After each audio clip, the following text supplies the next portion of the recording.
அவன் என்ன சொல்றான்னா, நீ ஒரு தலைமுறை ரிசர்வேஷன் வாங்கினா போதும், அடுத்த தலைமுறை வாங்கக்கூடாது. ஒரே குடும்பத்தில் கிடைக்காதவனுக்கு கிடைக்கட்டும், சரி ரைட். ஆனா அவன் நோக்கம் என்ன அப்படின்னா, பொருளாதார அளவுகோலை சமூக நீதி கோட்பாட்டில் திணிப்பதுதான் அவனுடைய நோக்கம். இந்த கிரிமி லேயரை எஸ்சி எஸ்டிக்கும் கொண்டு வர வேண்டும் என்று உச்ச நீதிமன்றம் அப்சர்வேஷன் என்கிற பெயரிலே ஒரு கருத்தாக சொல்லி இருக்கிறது. இதுதான் இன்றைக்கு நாடு முழுக்க இருக்கிற விவாதம். எஸ்சி எஸ்டிக்கு கிரிமி லேயர் வந்தால் என்ன ஆகும்? அடிமடியிலே கை வைக்கிறான். அப்புறம் எங்க உள் ஒதுக்கீடு, வெளி ஒதுக்கீடு? எதையுமே காப்பாற்ற. இடஒதுக்கீட்டுக்கே ஆபத்து என்கிற போது மற்ற ஒதுக்கீடுக்கு பேச்சுக்கு இடமே இல்லாமல் போகிறது. இடஒதுக்கீட்டை வழங்குகிற போது மாநில அரசுகளின் கைகளில் அதிகாரம் இருந்தால் மாநில அரசுகள் தம் விருப்பம் போல் அந்தந்த மாநில சூழலுக்கு ஏற்ப இந்த பட்டியல் சமூகத்தினரை ஒருங்கிணைய விடாமல், ஒரு சக்தியாக சேர விடாமல் எதிர்காலத்திலே சிதறடித்து விடுவார்கள். ராஜபாளையம் பக்கத்தில் மாலையாபுரம் ஒரு இடம், மாலையாபுரத்தில் ஒரு கூட்டம் நடத்துறாங்க. கொடியேற்றி வைத்து விட்டு ஒரு பெயர் பலகையை திறந்து வச்சுட்டு போறேன். அந்த தம்பி இப்பயும் கட்சியில் இருக்கிறாங்களா என்னன்னு தெரியல. அந்த கூட்டத்தை போய் கொடியேற்றி வைத்து விட்டு பெயர் பலகையை திறந்து வச்சுட்டு மேடையில் பேசினேன். என்னுடைய 35 ஆண்டு கால வரலாற்றில் நான் பேசும்போது எழுந்து கூச்சல் போட்ட ஒரே நிகழ்வு அந்த நிகழ்வு தான். அவன் எழுச்சி 10 பேர் கத்துனான். நான் பாட்டு பேசிக்கிட்டே இருந்தேன். அந்த 10 பேரும் கத்திட்டு கூச்சல் போட்டுட்டு விறுவிறுன்னு கிளம்பி போயிட்டாங்க. என்ன அப்பவும் நான் அது கண்டுகளை, சரி போன அப்புறம் பேசிக்கிட்டே இருந்தேன். பேசி முடிச்ச பிறகு என்ன பண்ணேன், இல்லை நீங்கள் ஜான் பாண்டியன் மாதிரி பேச மாட்டாங்கிறீங்களா? அது என்னப்பா ஜான் பாண்டியன் மாதிரி? ஜான் பாண்டியன் அவங்க சாதி பெருமையை பேசுறாருல, இவரு சாதி பெருமையை பேச வேண்டியதானே? என்ன சாதி பெருமைப்பா? ஏன்னா பறையர்னு பேச வேண்டியதானே? வீர சாம்பவர் வீர பறையர்னு பேச வேண்டியதானே? நீங்க பேசலையா, அதனால கோச்சிட்டு போயிட்டாங்க. சரி போனா போறாங்க. போனவங்க என்ன பண்ணாங்க, நான் ஏத்தின கொடியை வெட்டி சாச்சிட்டு நான் திறந்து வச்ச பெயர் பலகையும் தூக்கி எரிஞ்சு உடைச்சு போட்டு போயிட்டாங்க. இதுவரை நான் அந்த ஊருக்கே போகல. நீங்க ஏன்பா போனீங்கன்னு நான் கேட்கல, திருப்பி வாங்கப்பான்னு நான் கூப்பிடல. சாதி ஒழிப்பில் நம்பிக்கை உள்ளவர்கள் என்னோடு வாருங்க. இதுதான் நான் சொல்றேன். இன்னைக்கு நான் சொல்றேன், இப்பவும் நான் சொல்றேன், சாதி ஒழிப்பு தான் விடுதலை சிறுத்தைகளின் அரசியல் கோட்பாடு. அது முடியுமா முடியாதாங்கிறது வேற. அந்த அரசியல் கோட்பாட்டை மக்களிடத்தில் கொண்டு போய் சேர்க்க வேண்டும், அதை அடைகாக்க வேண்டும். அந்த நம்பிக்கை உள்ளவர்கள் தான் என் பின்னால வரணும்னு அப்பயே நான் சொன்னேன். ஏன்பா நீங்க சாதி பேர்ல என் பின்னால வராதீங்க, என் சாதி என்னன்னு தெரிஞ்சு அப்படியே சடனா அந்த நொடியிலிருந்து விலகி ஓடினவங்க நிறைய பேர் உண்டு. நான் வெளிநாட்டு வட மாவட்டத்திலிருந்து வந்தவனே இந்த சாதியா தான் இருக்குன்னு அவனா கற்பனை பண்ணிட்டு வந்து சில பேர் உறவாடினான். அவனுக்கு தனியா உட்காந்து சொன்னேன், என்ன சாதின்னு தெரிஞ்சுக்கிட்டு எங்க கூட வராதிங்க. நாளைக்கு ஒரு வேளை இதே சாதியில ஒருத்தன் செவப்பா வந்தான்னா, கலரா வந்தான்னா அவன் பின்னால ஓடி போயிருவீங்க. அவர் அழகா இருக்கிறாரு, நல்லா இருக்கிறாருன்னு. அதனால சாதி அடிப்படையில் வர நான் பேசுகிற அரசியல் புரிச்சுன்னு தான் நான் கூட வாங்க. இதை நான் சொன்னது 1990. உச்சநீதிமன்ற தீர்ப்பு என்ன சொல்லுகிறது? நானும் தோழர் ரவிக்குமார் அவர்களும் அங்குள்ள சில தலைவர்களை ஏன் சந்தித்தோம்? மறுசீராய்வு உச்சநீதிமன்றத்தில் செய்யப்பட வேண்டும் என்று ஏன் கோருகிறோம்? இது உள்ஒதுக்கீட்டுக்கு எதிரானதா என்ற கேள்வி எழுகிறது. அதில் நியாயம் இருக்கிறது. ஏனென்றால் உள்ஒதுக்கீடு தொடர்பாக நடைபெற்ற வழக்கு அது. ஆகவே இந்த தீர்ப்பு உள்ஒதுக்கீடு தொடர்பாக வழங்கப்பட்டிருக்கிற தீர்ப்பு. ஆனால் அதற்குள்ளே இருக்கிற உள்குத்து என்பதுதான் முக்கியமானது. அதை புரிந்து கொள்வதில் தான் இங்கே சிக்கல்கள் இருக்கின்றன. பட்டியல் சமூகத்தினரை, பழங்குடி சமூகத்தினரை ஒருங்கிணைப்பது, அவர்களின் எண்ணிக்கை பலத்தை வலுப்படுத்துவது, பெருக்குவது புரட்சியாளர் அம்பேத்கரின் கனவுகளில் ஒன்று.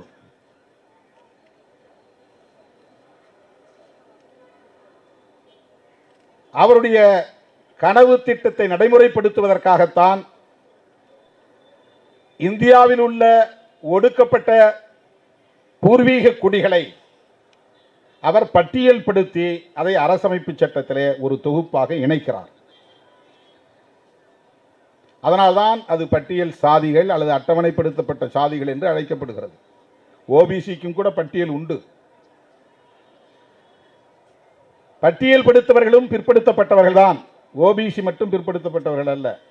அரசமைப்பு சட்டத்தில் சோசியலி எஜுகேஷனலி பேக்வர்ட் கிளாஸஸ் என்று பொதுவாக சொல்லுகிறார்கள், சொல்லப்பட்டிருக்கு. அதற்கு என்ன பொருள் என்றால், சமூக ரீதியாக கல்வி ரீதியாக பின்தங்கியவர்கள், அப்படிதான் பொருள். அது எஸ்சி எஸ்டியும் குறிக்கும், ஓபிசியும் குறிக்கும். அதனால தான் அவங்களுக்கு ஓபிசி அதர் பேக்வர்ட் கிளாஸ். ஏன்னா SC ST peoples are backward classes, அவங்க தான் backward class originally. Schedule caste and schedule tribes தான் ஒரிஜினலி பேக்வர்ட் கிளாஸஸ். மற்றவர்களும் சோஷியலி எஜுகேஷனலி பேக்வர்டாக இருப்பதனால் அதர் பேக்வர்ட் கிளாஸ். இங்கே தமிழ்நாட்டை அதை ஓபிசின்னு சொல்கிறதில்ல, பிசி எம்பிசி என்று கேட்டகரைஸ் பண்ணிட்டாங்க, அதை பிரிச்சுட்டாங்க. உச்சநீதிமன்றம் இரண்டு விஷயங்களை பேசுகிறது. மேலோட்டமாக பார்த்தால் உள்ளொதுக்கீட்டை பற்றி பேசுகிறது என்று மட்டும்தான் புரிந்து கொள்ள முடியும். ஆனால் அது இரண்டு விஷயங்களை பேசுகிறது.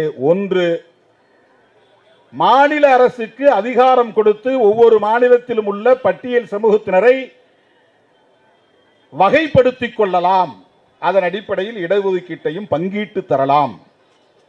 அதான் ரொம்ப முக்கியமான விஷயம். மாநில அரசுகளுக்கு அதிகாரம் உண்டு, ஒவ்வொரு மாநிலத்திலும் இருக்கிற பட்டியல் சமூகத்தினரை கேட்டகரைசேஷன் செய்வதற்கு,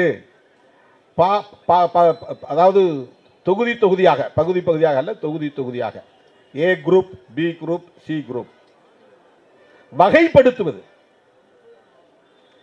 அந்த அதிகாரம் மாநில அரசுகளுக்கு வழங்கப்படுகிறது. இது மிகவும் கவனிக்க வேண்டிய ஒன்று, விவாதிக்கப்பட வேண்டிய ஒன்று,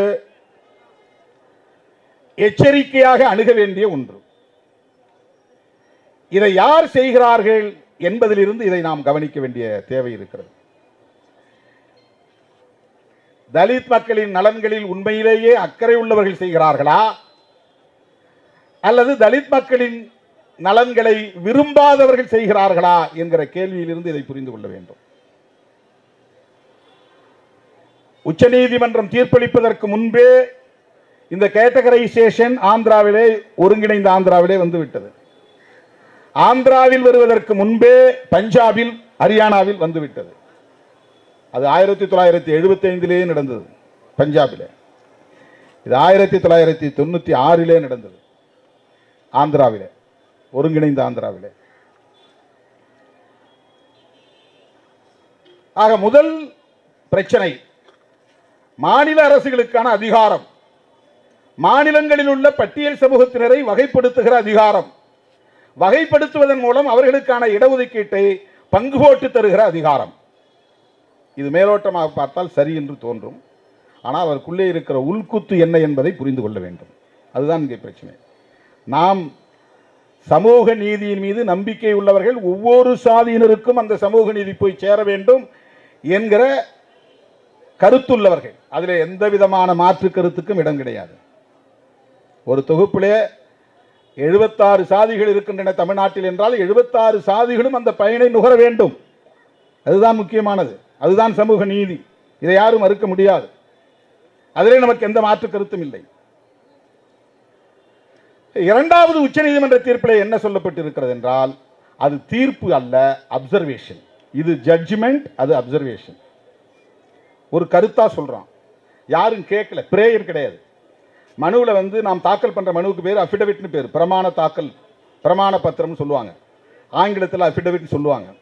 அதில் எல்லா விவரங்களையும் எழுதி முடிச்சு கடைசியாக பிரேயர் இருக்கும். பிரேயர்னா என்ன, கோரிக்கை. அந்த பிரேயரில் என்ன சொல்றாங்க, மாநில அரசுகள் பட்டியல் சமூகத்தினரை வகைப்படுத்தி அவர்களுக்கான இடஒதுக்கீட்டை பங்கீட்டு தருவதற்கு அதிகாரம் உண்டா இல்லையா என்பதுதான் பிரேயர்.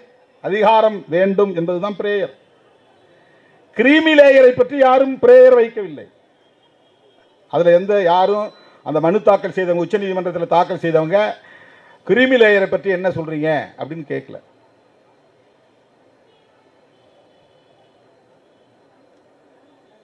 இந்த மனுவில் இல்லை. அது விவாதம் நடந்திருக்கு. நீண்ட காலமாக அந்த விவாதம் யார் வைக்கிறாங்கன்னா, ஃபார்வர்ட் கம்யூனிட்டிஸ் தான் வைக்கிறாங்க. இப்போ நாம் சாதி குடும்பங்களை பேசுனோம்னா உங்களுக்குள்ள ஒற்றுமை இருக்கா அப்படின்னு சொல்லி நம்ம போராட்டத்தையே அப்படியே சிதைச்சிருவாங்க. நீங்கள் எஸ்சி தானே, உங்களுக்குள்ள ஒற்றுமை இருக்கா?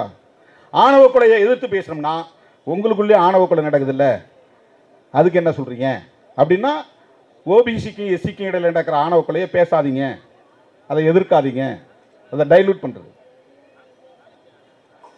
இதுதான் உள்குத்து. இதுக்கு பேர் தான் உள்குத்து. ஒட்டுமொத்தமாக சாதி ஒழிய வேண்டும் தான் நாம் சொல்றோம். ஒட்டுமொத்தமாக ஆணவ கொலைகளை தடுக்க வேண்டும் என்று தான் சொல்லுகிறோம். எசிக்குள்ள நடக்கிற ஆணவ கொலைகளை நாம் எங்கேயும் நியாயப்படுத்தல. ஆணவ கொலைகளே கூடாதுன்னு சொல்றோம். ஆனா வாதிடக்கூடியவன் என்ன சொல்றான்? உங்களுக்குள்ள ஒற்றுமை இருக்கா? உங்களுக்குள்ள ஏற்றத்தாழ்வு இல்லையா? இது இந்த கேள்விகளை எழுப்புவதன் மூலம் நீ ஓபிசி உன் மீது நிகழ்த்துகிற வன்கொடுமைகளை எதிர்க்க உனக்கு என்ன தகுதி இருக்கிறது என்று கேட்டு அந்த போர்க்குணத்தை நீர்த்து போக செய்கிறது. அது ஒரு ஸ்ட்ராட்டஜி. இப்ப கிரீமி லேயர் பற்றி யார் பேசுறா? என்ன கிரீமி லேயர்னா என்ன, என்ன பொருள் உங்களுக்கு புரியும்படி சொல்றேன். கடையில் போய் நீங்க கிரீம் பிஸ்கட் வேணும்னு கேளுங்க, கிரீம் பிஸ்கட் கொடுப்பான். அதுல 2 பிஸ்கட் இருக்கும், நடுவில் கிரீம் இருக்கும். 2 பிஸ்கட் ஒட்டி இருக்கும், உள்ள நடுவில் கிரீம் இருக்கும். மேலே இருக்கிற பிஸ்கட் வந்து பணக்கார பிஸ்கட், கீழே இருக்கிற பிஸ்கட் வந்து ஏழை பிஸ்கட். நடுவில் இருக்கிற கிரீம் வந்து பணக்காரனாகவும் இல்லை ஏழையாகவும் இல்லை, அவன் ஒரு மாதிரி, அவன் ஒரு வேற மாதிரி, அவன் தான் கிரீமி லேயர். பிஸ்கட்டுக்கு இடையில கிரீமி லேயர் இருக்கு பாருங்க. இந்த சமூகத்துக்குள்ள பணக்காரன், வளர்ச்சி அடைந்தவன், வலுவாக இருப்பவன், உயர்ந்த சாதி, ஒடுக்கப்பட்ட சாதிக்குள்ளேயே மேல் சாதி என்கிற எண்ணம் உள்ளவன் மேல இருக்கிறான். அதுக்கு கீழே எந்த வசதியும் இல்லாமல், கல்வியை நுகர முடியாமல், வேலை வாய்ப்பை நுகர முடியாமல், பொருளாதார வசதி இல்லாமல் மிக கேவலமான முறையிலே வாழ்ந்து கொண்டிருக்கிற பெரும் கணிசமான மக்கள் தொகை இருக்கிறார்கள். இதுக்கு இடையில இந்த கோட்டா ரிசர்வேஷன் மூலமா கொஞ்சம் படிச்சு மேலே வந்திருப்பான். ஒரு அரசு ஊழியரா, ஆசிரியரா, ஒரு ஓஏ, ஒரு ஸ்கேவெஞ்சர், ஒரு ஸ்வீப்பர், செகண்டரி கிரேட் டீச்சர், பட்டதாரி ஆசிரியர். அவன் அங்க வந்து கை வைக்கிறான். என்ன சொல்றான்னா, உங்க சமூகத்தில் படிச்சவன் ஐஏஎஸ் படிச்சவன் பிள்ளையே மறுபடியும் ஐஏஎஸ் படிக்கிறாங்க. போஸ்ட் கிராஜுவேட் டீச்சர்ஸ் அவங்க மாதம் 1.5 லட்சம் 2 லட்சம் சம்பளம் வாங்குறாங்க. அவங்க பிள்ளைகளே மறுபடியும் குரூப் 1 எழுதுறாங்க, கோட்டாவில் வராங்க, யூபிஎஸ்சி எழுதுறாங்க, ஐஏஎஸ் போகிறாங்க. அவன் பிள்ளை மறுபடியும் கோட்டாவில் வராங்க, அவன் பேராசிரியராக வரான், அல்லது அரசு அதிகாரிகளாக பதவிக்கு வரான். படித்தவன் பிள்ளையே படிக்குது, பயன்பெற்ற பிள்ளைகளே பயன்பெறுகிறார்கள். சாதாரண மக்களுக்கு இது வந்து லாஜிக் கரெக்டு, லாஜிக் கரெக்டு. மேலோட்டமாக பார்த்தா ஆமாம் கரெக்ட், ஆமாம் அப்படி அது தப்பு தானே தோணும். ஆனால் அவன் எதுக்கு சொல்கிறான்னா, அதுதான் உள்குத்து. அவன் என்ன சொல்கிறான்னா, நீ ஒரு தலைமுறை ரிசர்வேஷன் வாங்கினா போதும், அடுத்த தலைமுறை வாங்கக்கூடாது. ஒரே குடும்பத்தில் கிடைக்காதவனுக்கு கிடைக்கட்டும், சரி ரைட். ஆனால் அவன் நோக்கம் என்ன அப்படின்னா, பொருளாதார அளவுகோலை சமூக நீதி கோட்பாட்டில் திணிப்பதுதான் அவனுடைய நோக்கம். கிரீமி லேயர் என்றால் வருமான வரம்பு, கிரீமி லேயர் என்றால் வருமான வரம்பு. வருமான வரம்பு என்றால் ஒரு நபர் ஆண்டுக்கு இத்தனை லட்சம் வருமானம் பெற்றிருந்தால் அதற்கு கீழே இருந்தால் இடஒதுக்கீடு உண்டு, மேலே இருந்தால் இடஒதுக்கீடு இல்லை. இப்போ ஓபிசிக்கு இடஒதுக்கீடு இருந்தது, கிரீமி லேயர், அதை யாரும் எதிர்க்கல, அப்படியே விட்டாங்க. ரொம்ப கம்மியாக வச்சிருந்தாங்க. நான் தான் வந்து அப்போ நான் சிங்கிள் மெம்பராக இருந்தப்போ 2009 2016 தோழர் ரவிக்குமார் நானும் பேசி முடிவெடுத்து ஒரு கடிதத்தை எழுதி அதை அரசின் கவனத்திற்கு கொண்டு போய் சேர்க்க வேண்டும் என்று மன்மோகன் சிங் அவர்களையே சந்தித்து கொண்டு போய் மனு கொடுத்தோம். யாருக்கு? ஓபிசிக்கு. என்ன, இடஒதுக்கீட்டின் வருமான வரம்பு அளவை உயர்த்த வேண்டும். வெறும் 2.5 லட்ச ரூபா வருஷத்துக்கு ஒருத்தர் சம்பளம் வாங்கினான்னா அந்த 2.5 லட்ச ரூபா குடும்பத்தை சார்ந்த பிள்ளைகளுக்கு இடஒதுக்கீடு இல்லை என்பதுதான் கிரீமி லேயர். ஒரு வருஷத்துக்கு 12 மாசம் சம்பளம் வாங்கக்கூடியவனுக்கு 2.5 லட்ச ரூபா ஆண்டு வருமானமாக இருந்தால் அவனுடைய பிள்ளைகள் ரிசர்வேஷன் பெற முடியாது. இதுதான் கிரீமி லேயர். மாசம் 20,000 மேல சம்பளம் வாங்கினா, இப்ப சாதாரண டீச்சரை ஒரு ஆசிரியராக இருக்கிற 1.5 லட்ச ரூபா சம்பளம் வாங்குறான். ஓஏ 1 லட்ச ரூபா கிட்டத்தட்ட வாங்குறாங்க, எல்லா படியும் சேர்த்து. இவர்களுடைய பிள்ளைகள் தான் ஆண்டு வருமானம் பிக்ஸ் பண்ணிட்டா. இப்ப என்னன்னா, ஓபிசிக்கு நான் அப்போ போய் மன்மோகன் சிங் கொடுத்த பிறகு அது 6 லட்சமா உயர்த்தினார். அதுக்கு பிறகு இப்போ 8 லட்சமா அது ஆயிருக்கு. இப்போ 8 லட்சமா ஆயிருக்கு. 8 லட்சம் ரூபாய் வருமான வரம்பு ஓபிசிக்கு. யாருக்கு? எம்பிசி மற்றும் பிசிக்கு. இதை பற்றி இங்க பேசுறதுக்கு யாரும் எம்பிசி தலைவர்கள் கிடையாது, ஓபிசி தலைவர்கள் கிடையாது. திருமாவளவன் என்ன பண்ணிட்டு இருக்கிறான்னு நோண்டிட்டு உட்கார்ந்துருப்பாங்க. இவன் கொடி ஏத்தனா கொடி பார்த்தாலே அருவருப்பா இருக்கு, அந்த கொடியை வெட்டி எறி. இதான் தலைவர்கள் வந்து தம் தொண்டர்களுக்கு சொல்லிட்டு இருக்கிற அறிவுரை. அங்கே எவனோ வந்து ஆப்பு வச்சுக்கிட்டு இருக்கிறான் இடஒதுக்கீட்டுக்கு. ஓபிசி மக்களுக்கு வருமான வரம்பு 8 லட்சம் ரூபாய். 2 பேர் நான் அன்னைக்கு கிளம்புற நேரத்தில் 2 தம்பிங்க வந்தாங்க. ஏதோ பேர் சொன்னாங்க, மறந்துட்டேன். என்னன்னா அவன் ப்ரிலிமினரி எழுதி பாஸ் பண்ணிட்டான், யூபிஎஸ்சியில் மெயின் எழுதி பாஸ் பண்ணிட்டான், இன்டர்வியூவும் பாஸ் பண்ணிட்டான். அது எவ்வளவு கடினமான ஒரு விஷயம் உங்களுக்கு தெரியும். அவ்வளோ எளிதா ப்ரிலிமினரி பாஸ் பண்ண முடியாது. அதாவது நுழைவுத் தேர்வு மாதிரி. ப்ரிலிமினரிங்கிறது தொடக்க தேர்வு, ஐஏஎஸ்க்கானது. 2 பேரும் பாஸ் பண்ணிட்டாங்க. 2 பேருக்கும் அலாட்மெண்ட் இல்லை. ஏண்டா அலாட்மெண்ட் இல்லைன்னா உங்க 2 பேருடைய ஆண்டு வருமானமும் 8 லட்சத்தை தாண்டி விட்டது. ஓபிசி தமிழ்நாட்டை சேர்ந்த தம்பிங்க உடனே வாங்கன்னு அழைச்சிட்டு போன. என்ன செய்யணும்னு சோசியல் ஜஸ்டிஸ் மினிஸ்டர் வந்து எங்களுக்கு வந்து ஒரு சர்டிஃபிகேட் கொடுத்தாருன்னா எங்களுக்கு உடனே போட்டுருவாங்க. ஐபிஎஸ் ஒருத்தரையும் ஐஆர்எஸ் ஒருத்தரையும் போட்டுருவாங்க. 2 பேரும் ஐஏஎஸ்க்கு கிளியர் ஆகல, ஒருத்தன் ஐபிஎஸ்க்கு ஒருத்தன் ஐஆர்எஸ் நினைக்கிறேன் கிளியர் ஆகிருக்காங்க, தேர்வாயிருக்காங்க. சோசியல் ஜஸ்டிஸ் மினிஸ்டர் எம்ஓஎஸ் இருக்கிறவர், மாநிலங்களவை அமைச்சராக இருக்கிறவர், இணை அமைச்சராக இருக்கிறவர் ராம்தாஸ் அத்வாலே. உடனே வாங்கன்னு அழைச்சிட்டு போயிட்டேன் கையோட. நாங்கள் 2 பேரும் தான் போனோம். போய் அவர்கிட்ட கொடுத்தோம். சரி நான் பார்க்குறேன், அவருடைய பிஏவுக்கு ஃபோன் பண்ணி நாளைக்கு அங்கே ஆஃபீஸ் வந்துடுங்க, என்ன செய்ய முடியுமோ நம்ம முயற்சி செய்வோம் என்று சொன்னார். அந்த 2 பேர் மட்டும் அல்ல, அது மாதிரி 10 பேர் வெளியேற்றப்பட்டு இருக்கிறார்கள். எல்லாம் ஓபிசி மாணவர்கள், யாரும் எஸ்சி எஸ்டி இல்லை. ஏன்னா எஸ்சி எஸ்டிக்கு கிரிமி லேயர் கிடையாது, ஓபிசிக்கு கிரிமி லேயர் நடைமுறையில் இருக்கு. 10 பேர் கடினப்பட்டு இரவு பகலாக கண்துஞ்சாமல் படித்து தொடக்க தேர்வை எழுதி தேர்ச்சி பெற்று அதற்கு அடுத்த மெயின் எக்ஸாமினேஷன் அதை எழுதி தேர்வு பெற்று தேர்ச்சி பெற்று நேர்காணலில் தேர்ச்சி பெற்று ஒரு நல்ல நிலைக்கு உயர்ந்த பதவிக்கு போகக்கூடிய நேரத்தில் அவர்களுக்கு பறிபோகிறது. இது எதனால் நிகழ்கிறது? கிரிமி லேயரால் உருவாகிறது. இந்த கிரிமி லேயரை எஸ்சி எஸ்டிக்கும் கொண்டு வர வேண்டும் என்று உச்ச நீதிமன்றம் அப்சர்வேஷன் என்கிற பெயரிலே ஒரு கருத்தாக சொல்லி இருக்கிறது. இதுதான் இன்றைக்கு நாடு முழுக்க இருக்கிற விவாதம். எஸ்சி எஸ்டிக்கு கிரிமி லேயர் வந்தால் என்ன ஆகும்? ஒரு ஆபீஸ்ல கார்பரேஷன்ல தூய்மை பணியாளராக வேலை செய்யக்கூடிய பிள்ளைகள் கூட பாதிக்கப்படலாம். கிரிமி லேயர் அவங்களுக்கு 8 லட்சம் வரை, நமக்கு 8 லட்சம் வைக்காம ஒரு 6 லட்சம் வைக்கிறாங்க வச்சு, அல்லது 10 லட்சம் வைக்கிறான்னு வச்சுங்க. இந்த 10 லட்சம் ஆண்டு வருமானம் பெறக்கூடியவர்கள் பிள்ளைகள் பாதிக்கப்படுவார்களா, பாதிக்கப்பட மாட்டார்களா? அது என்ன அர்த்தம்னா, உன் அப்பன் படிச்சான்ல, ஒரு ஓஏஓ ஆயிட்டான், அது டீச்சர் ஆயிட்டான், அதுக்கப்புறம் நீ படிச்சாலும் ரிசர்வேஷன் கேட்காத, உன் அப்பனோட முடியுது ஒரே தலைமுறையோட. இதுதான் இடஒதுக்கீட்டை மறைமுகமாக நசுக்குகிற முயற்சி என்று நாம் சொல்லுகிறோம். அடிமடியிலே கை வைக்கிறான். அப்புறம் எங்க உள் ஒதுக்கீடு வெளி ஒதுக்கீடு? எதையுமே காப்பாற்ற. இடஒதுக்கீட்டுக்கே ஆபத்து என்கிற போது மற்ற ஒதுக்கீடுக்கு பேச்சுக்கு இடமே இல்லாமல் போகிறது. இடஒதுக்கீட்டுக்கே ஆபத்து. இந்த பரந்த பார்வையோடு நம்முடைய நிலைப்பாட்டை அணுகுகிறவர்களால் மட்டும்தான் நம்முடைய வாதத்தை புரிந்து கொள்ள முடியும். இதற்கு ஒரு தேசிய பார்வை தேவைப்படுகிறது. 2 விஷயம் சொன்னேன். ஒன்று, மாநிலங்களில் இருக்கிற பட்டியல் சமூகத்தினரை பாகுபடுத்துவதற்கு அல்லது வகைப்படுத்துவதற்கு மாநில அரசுகளுக்கு அதிகாரம் தருகிறது உச்சநீதிமன்றம். இதை எதிர்க்கிறோம். இதை எதிர்ப்பது மாநில சுயாட்சிக்கு எதிரானதாகாது. இது வேறு, அது வேறு. தலித் மக்களின் பிரச்சனைகளை தேசிய அளவில் தான் அணுக வேண்டிய தேவை இருக்கிறது. மாநில அளவிலே இவற்றை அணுக முடியாது. அதற்கு பல காரணங்கள் இருக்கின்றன.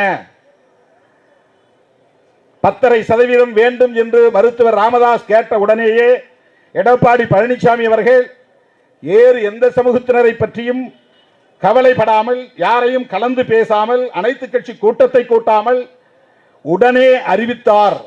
அவருடைய அரசியல் லாபத்திற்காக அவர் கையில் அதிகாரம் இருந்ததால்.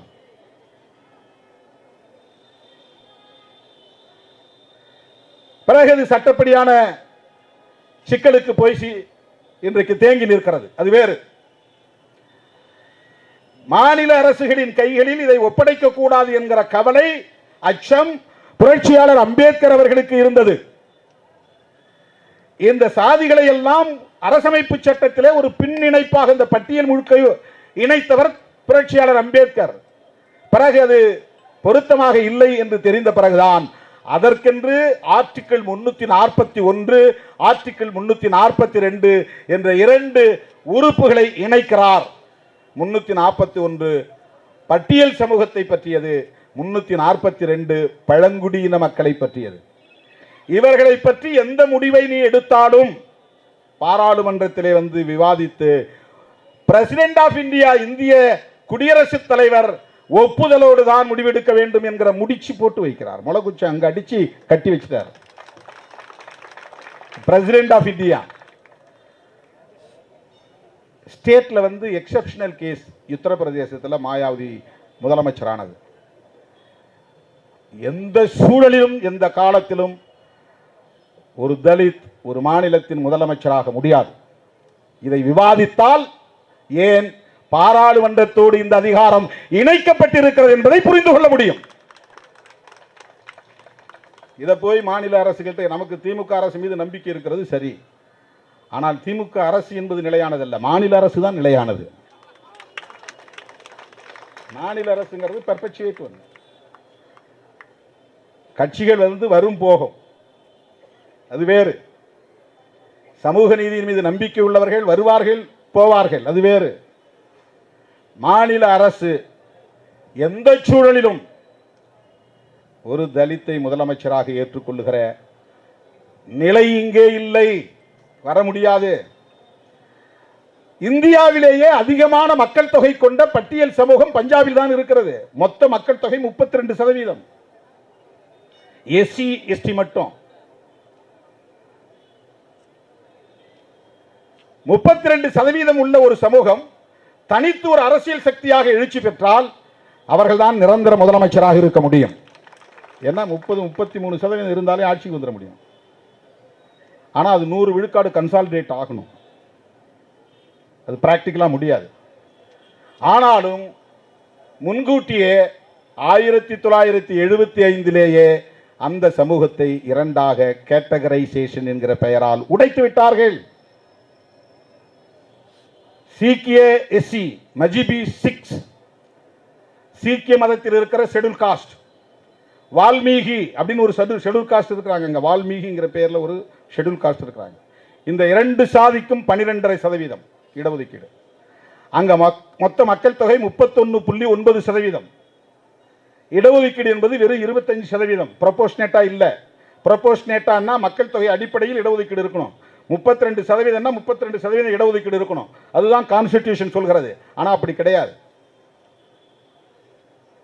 இன்னைக்கு தமிழ்நாட்டுக்குள்ள 2011 சென்சஸ் படி, இதுல எல்லாரும் இந்த காஸ்ட் சென்சஸ் பேசுறாங்களே, அதுல சென்ட்ரல் கவர்மெண்ட் இந்திய ஒன்றிய அரசு எடுக்கிற சென்சஸ் மக்கள் தொகை கணக்கெடுப்பில் எல்லா கணக்கெடுப்பின் போதும் ஷெட்யூல் காஸ்ட் ஷெட்யூல் ட்ரைப்ஸ்ல ஒவ்வொரு சாதியும் எவ்வளவு இருக்கிறார்கள் என்று சாதிவாரி கணக்கெடுப்பு நடத்தப்படுகிறது. ஓபிசிக்கு தான் காஸ்ட் வைஸ் சென்சஸ் கிடையாது. எஃப்சிக்கு காஸ்ட் வைஸ் சென்சஸ் கிடையாது. ஃபார்வர்ட் கம்யூனிட்டிஸ், பேக்வர்ட் கிளாஸஸ், இவர்களுக்கு சாதி வாரியாக ஒவ்வொரு சாதியும் எவ்வளவு பேர் இருக்கிறார்கள் என்பது தெரியாது. ஏன் 10.5% போய் நிறுத்தி வச்சாங்கன்னா, எந்த டேட்டா அடிப்படையில் நீ 10.5 கொடுத்த அப்படின்னு ஒரு கேள்வி எழுந்துச்சு. டேட்டா இல்ல. வன்னியர்கள் 10.5% இருக்கிறார்கள் என்பது உனக்கு எப்படி தெரியும்? உன்கிட்ட டேட்டா இருக்கா? டேட்டா இல்ல. பிறகு எப்படி கொடுத்த? நான் ஜனார்த்தனம் குழுவில் ரெக்கமெண்டேஷன்ல இருக்கு, அதனால கொடுத்தேன். அதுக்கு டேட்டா இருக்கா? இல்ல. அது ஒரு ஸ்டடி, அது ஒரு அனாலிசிஸ், அவ்வளவுதான். அதுக்கு வந்து டீடைல்டு ரிப்போர்ட் கிடையாது, டேட்டா கிடையாது, தோராயமாக சொல்லி இருக்கிறார்கள். ஆகவே டேட்டா இல்லை. அதனால் என்ன கோரிக்கை வருது? அடுத்த கோரிக்கை, சாதிவாரி கணக்கெடுப்பு நடத்து. அது ஜனநாயகமான கோரிக்கை, நாம் அதை வரவேற்கிறோம். ஆனா எஸ்சி எஸ்டிக்கு சாதிவாரி கணக்கெடுப்பு ஏற்கனவே இருக்கிறது. நாம் சாதிவாரி கணக்கெடுப்பு நடத்த ஆதரவு தெரிவிப்பது ஓபிசிக்காக.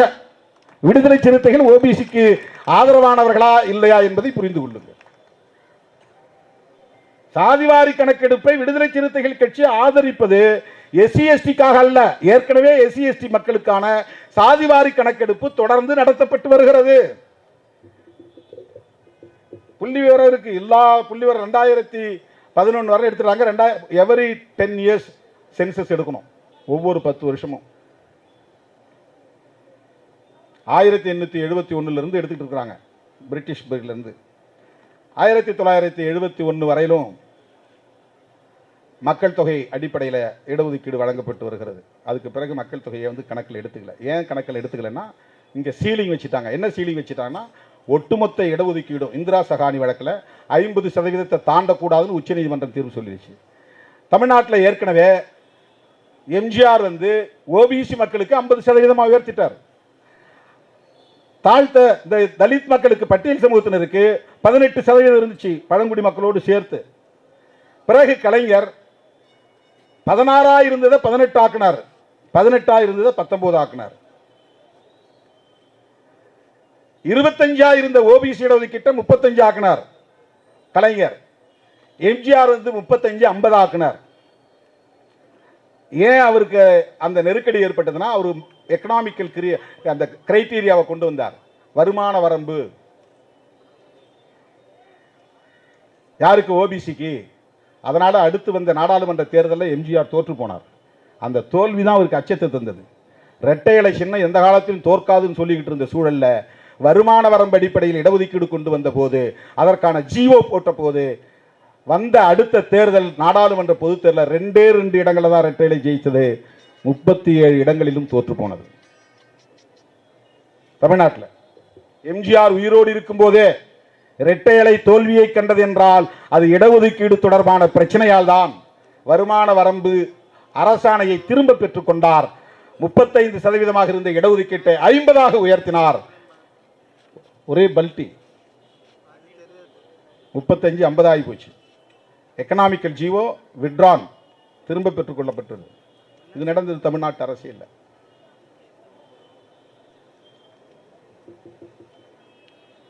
ஆகவே இடஒதுக்கீட்டை வழங்குகிற போது மாநில அரசுகளின் கைகளில் அதிகாரம் இருந்தால், மாநில அரசுகள் தம் விருப்பம் போல் அந்தந்த மாநில சூழலுக்கு ஏற்ப இந்த பட்டியல் சமூகத்தினரை ஒருங்கிணைய விடாமல், ஒரு சக்தியாக சேர விடாமல் எதிர்காலத்திலே சிதறடித்து விடுவார்கள். இதுதான் புரட்சியாளர் அம்பேத்கரின் கவலை. இதுதான் புரட்சியாளர் அம்பேத்கரின் கவலை. நீங்க இதில் கவனமாக கேட்கணும். உங்களுக்கு ஒரு தெளிவு தேவை. Numerical strength. இன்னைக்கு தலித்துகள் வசிக்கிற குடியிருப்புகளுக்கு வருகிறார்கள், ஓட்டு கேட்கிறார்கள், தலித்துகளின் கோரிக்கைகளுக்கு மதிப்பு கொடுக்கிறார்கள் அல்லது நிறைவேற்றுகிறார்கள் என்று சொன்னால் ஒரே ஒரு ஹோல்டு தான், ஒரே ஒரு பிடிமானம் தான், ஒரே ஒரு பிடிமானம் தான். த கான்ஸ்டிடியூஷன், அரசமைப்பு சட்டம். ஒரே ஒரு பிடிமானம் தான். இல்லைன்னா ஊதி போட்டு போயிடுவாங்க. எந்த கோரிக்கையும் ஈடுபடாது, எந்த கோரிக்கையும் ஈடுபடாது. இன்றைக்கு நாம் ஒரு சக்தியாக வளர்ந்து வந்த நிலையிலும் கூட நம்முடைய கோரிக்கைகள் அனைத்தும் ஏற்கப்படுகிறதா? நடைமுறைப்படுத்தப்படுகிறதா? பதவி உயர்விலே இவ்வளவு காலம் ரோஸ்டர் முறை இருந்தது. இந்த ரோஸ்டர் முறை அழிக்கப்பட்டு விட்டது. அவர்களை உயர்ந்த இடத்தில் இருந்தவர்கள் எல்லாம் இன்றைக்கு சடசடவென கீழே கொண்டு வந்து சாதாரணமான இடத்திலே உட்கார வைத்திருக்கிறார்கள். அரசு அதிகாரிகளாக இருந்தவர்கள் இன்றைக்கு மிகச் சாதாரண பொறுப்புக்கு வந்து விட்டார்கள். அதுவும் ஒரு வழக்கு தான் உச்சநீதிமன்றத்தில். 16(4)A அரசமைப்பு சட்டம் மாநில அரசுகளுக்கு அதிகாரம் தருகிறது. அதை பயன்படுத்தி ஒரு சட்டம் இயற்ற வேண்டும். கர்நாடகாவிலே இயற்றப்பட்டிருக்கிறது, தமிழ்நாட்டிலும் இயற்றுங்கள் என்று சொல்லிக்கொண்டே இருக்கிறோம். இன்னும் நடைமுறைக்கு வரவில்லை. செய்ய விருப்பம் இருந்தாலும் முதல்வரால் செய்ய முடியவில்லை. இதுதான் மாநில அரசு, மாநிலத்தின் நிலை. செய்ய முடியாது. இதை முன்னுணர்ந்தவர் புரட்சியாளர் அம்பேத்கர் அவர்கள். ஆகவே பட்டியல் சமூகத்தினரின் பிரச்சனைகளையும், பட்டியல் பழங்குடி மக்களின் பிரச்சனைகளையும் நாடாளுமன்றத்தில் வைத்து விவாதித்து தீர்மானிக்க வேண்டும். குடியரசுத் தலைவரின் ஒப்புதலை பெற வேண்டும். இந்த பிடிமானத்தை எப்படி நாம் விட்டுவிட முடியும்? இதை எப்படி நாம் கண்டுங்காணாமல் இருந்துவிட முடியும்? அது வெறும் அப்சர்வேஷன் தானே, அது ஒன்றும் ஜட்ஜ்மெண்ட் இல்லையே. ஏன் அப்புறம் இவ்வளவு பெரிய டாக் ஆஃப் தி நேஷனா மாறுது? இது அது வெறும் அப்சர்வேஷன் தானே, எல்லாரும் கண்டுகொள்ளாமல் போகலாம்ல. ஏன் தேசிய அளவிலான விவாதமாக இது மாறுகிறது? பாரதிய ஜனதா கூட்டணியில் இருக்கிற தலித் எம்பிக்களே போய் பிரதமரை சந்தித்து முறையிட வேண்டிய அளவுக்கான அழுத்தம் ஏற்பட்டிருக்கிறது. உத்தரப்பிரதேசத்திலே அருந்ததியர் என்று அழைக்கப்படுகிற ஒரு சமூக பிரிவினர் தான் சமார். அந்த சமார் பிரிவை சார்ந்தவர் தான் மாயாவதி. மாயாவதியும் ஏன் எதிர்க்கிறார்? உச்சநீதிமன்றத்தில் தொடுக்கப்பட்ட வழக்கு சமார் மகாசபாவின் சார்பில் தான். அந்த பஞ்சாபிலே இருக்கிற சமார் பிரிவினரும் இந்த தமிழ்நாட்டிலே சொல்லப்படுகிற அருந்ததியரை போன்ற ஒரு பிரிவினர் தான். அவர்கள் தான் எதிர்த்தார்கள், அவர்கள் தான் வழக்கு போட்டார்கள். ஏன்? இந்தியா முழுவதும் தலித்துகள் ஒற்றுமையாக இருக்க வேண்டும் என்ற கவலை உள்ளவர்கள் இதை எதிர்க்கிறார்கள். அதுதான் முக்கியமானது, அண்டர்லைன் செய்ய வேண்டியது. எல்லாம் ஹோமோஜீனஸ் ஹோமோஜீனஸ் நீங்க ஒரு வார்த்தை எல்லாம் யூடியூப்ல கேட்டிருப்பீங்க. Homogeneous, heterogeneous. ஹோமோஜீனஸ்னா ஒரே மாதிரியான பண்பு கூறுகளை கொண்டவை அப்படின்னு அர்த்தம். எல்லாம் கருப்பா இருக்கிறாங்க திராவிடர்கள் எல்லாம், அது ஹோமோஜீனஸ். எல்லாரும் வந்து ஒரு மீடியம் ஹைட்ல தான் இருக்கிறாங்க, குட்டையாவும் இல்லை நெட்டையாவும் இல்லை, அது ஹோமோஜீனஸ்.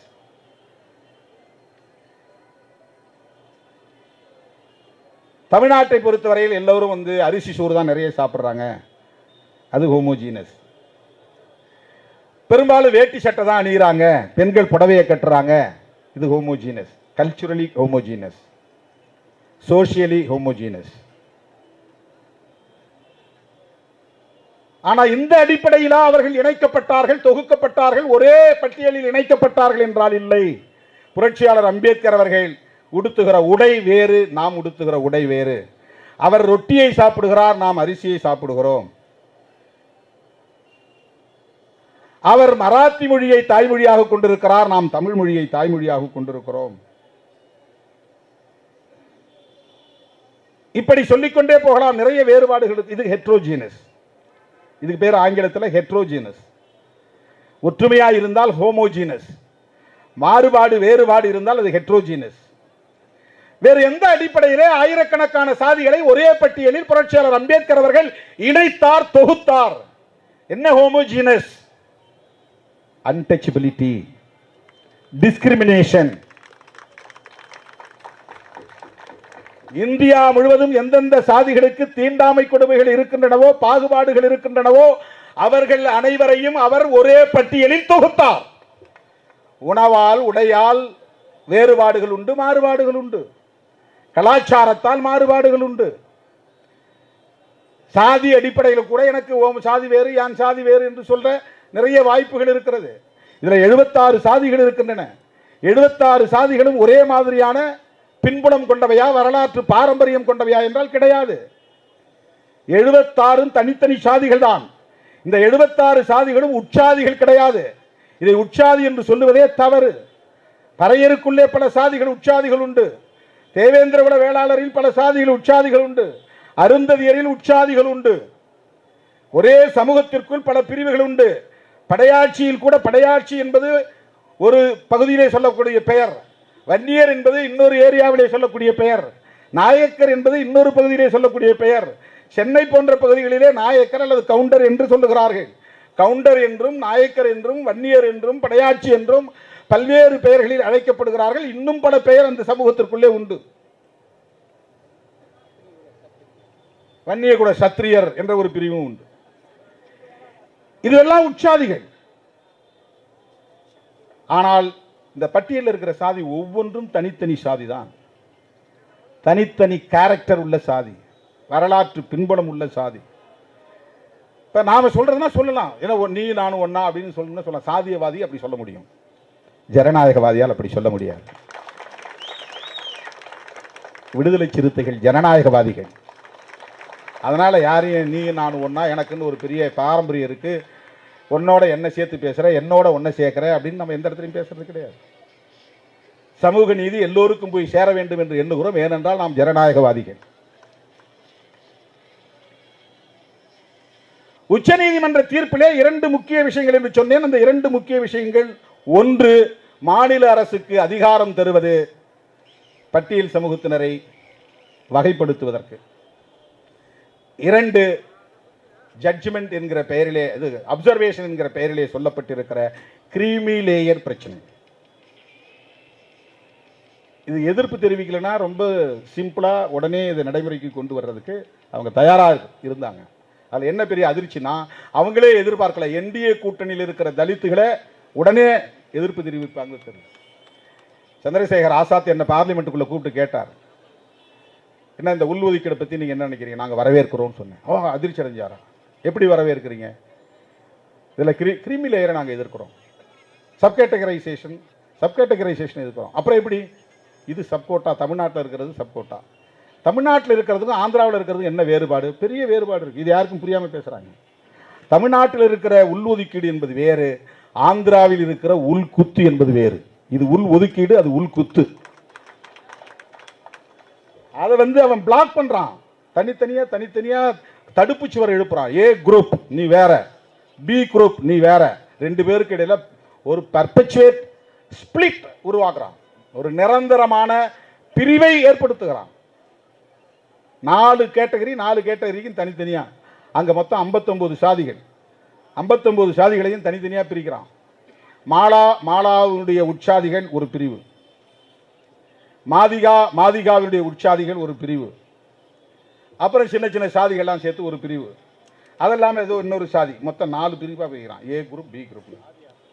ஆதி ஆந்திரா அதில் ஒரு 12 சாதிகளை ஒன்றா சேர்த்து 1% கொடுக்குறான். மாதிகாவோட 18 சாதிகளை ஒன்றா சேர்த்து 7% கொடுக்குறான். மாலா சாதியும் அதே அடையாளமாக உள்ள ஹோமோஜீனஸ், அதே அடையாளம் உள்ள சாதிகள் எல்லாம் 25 சாதிகளை ஒன்றா சேர்த்து 6% கொடுக்குறான்.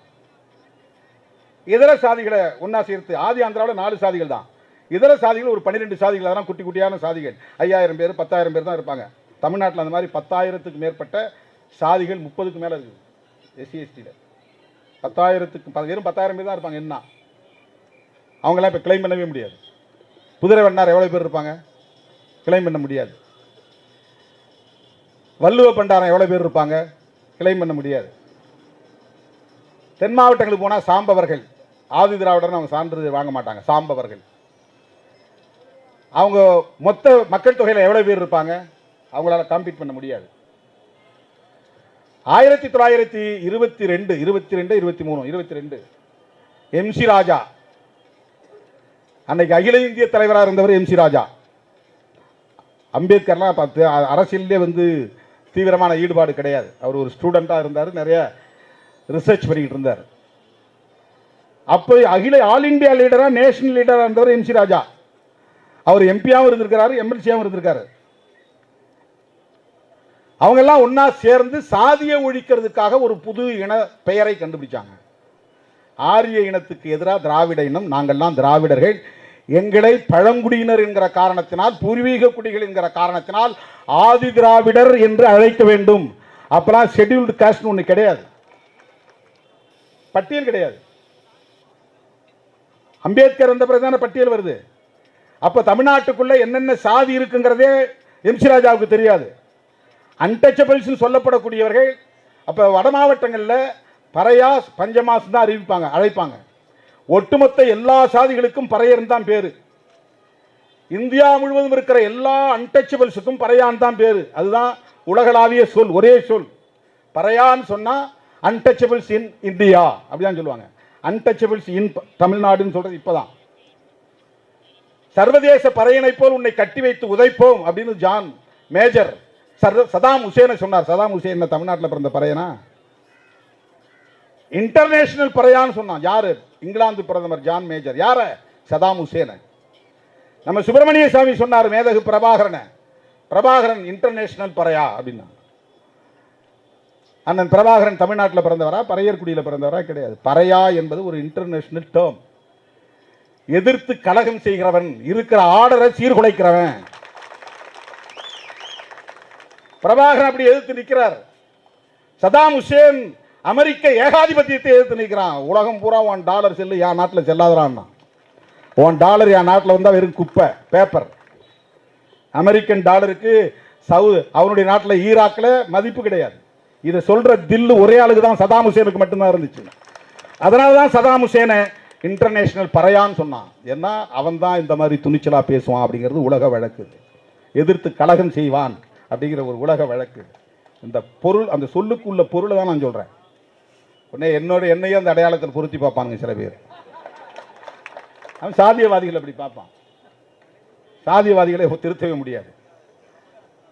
சாதியவாதிகள் அப்படி பொருத்தி பார்ப்பார்கள். இன்டர்நேஷனல் பறையா அப்படின்னு சொல்றாங்க. பறையா பஞ்சமா என்கிற இந்த இரண்டு சொற்களுக்கும் பதிலாக இவற்றை நீக்கிவிட்டு ஆதி திராவிடா என்று எங்களுக்கு சான்றிதழ் வழங்க வேண்டும், அதை கவர்மெண்ட் கெசட்டில் இணைக்க வேண்டும், அதை சட்டமாக்க வேண்டும் என்று குரல் கொடுத்தவர் MC ராஜா. அவரோடு இணைந்து போராடியவர்கள் சமகால தலைவர்கள், தாத்தா ரெட்டமலை சீனிவாசன் போன்றவர்கள். அந்த காலத்தில் இவர்கள் தான் சொல்லிக் கொள்ளக்கூடிய வகையில் அகில இந்திய அளவில் தலைவர்களாக இருந்தார்கள். அகில இந்திய அளவிலே அம்பேத்கர் பறக்கும் போதே ரெட்டமலை சீனிவாசன் பறையர் மகாஜன சபைன்னு சங்கம் கட்டி நடத்திட்டு இருந்தவர். 1891 இங்க பறையர் மகாஜன சபை இருந்துச்சு. அப்பதான் அம்பேத்கர் ஒரு சிசுவா பூமிக்கு வரார். அம்பேத்கருக்கே முன்னோடிகள். திராவிட என்கிற சொல்லை தமிழ் மண்ணில் அதிகாரபூர்வமாக புழக்கத்திற்கு கொண்டு வந்தது பண்டிதர் அயோத்திதாசரும் MC ராஜாவும் ரெட்டமலை சீனிவாசனும் ஜான் ரத்தினமும். இந்த தலைவர்கள் தான் திராவிடம் என்ற சொல்லையே ஆரியத்திற்கு எதிராக, பார்ப்பனியத்திற்கு எதிராக, சனாதனத்திற்கு எதிராக கையாண்டவர்கள். 1925க்கு பிறகுதான பெரியார் காங்கிரஸில் இருந்து வெளியேறி சுயமரியாதை இயக்கத்துக்கு வரார். அதுக்கு முன்னாடியே பண்டிதர் காலமாகி விடுகிறார்.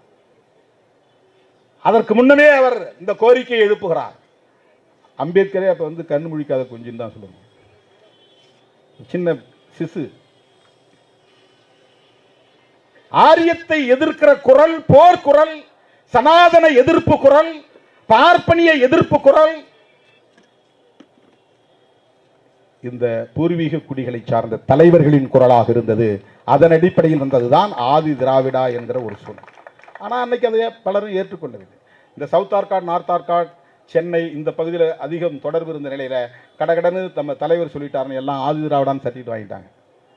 திருச்சிக்கு அந்த பக்கம் நிறைய பேர் வாங்கல. அவங்கவுங்க சாதியை பேர சொல்லி எங்களுக்கு இப்படிதான் சாதி, இந்து, பறையன். இப்போ என்னுடைய SSLC புக்கில் நான் வந்து 78ல் SSLC முடித்தேன்.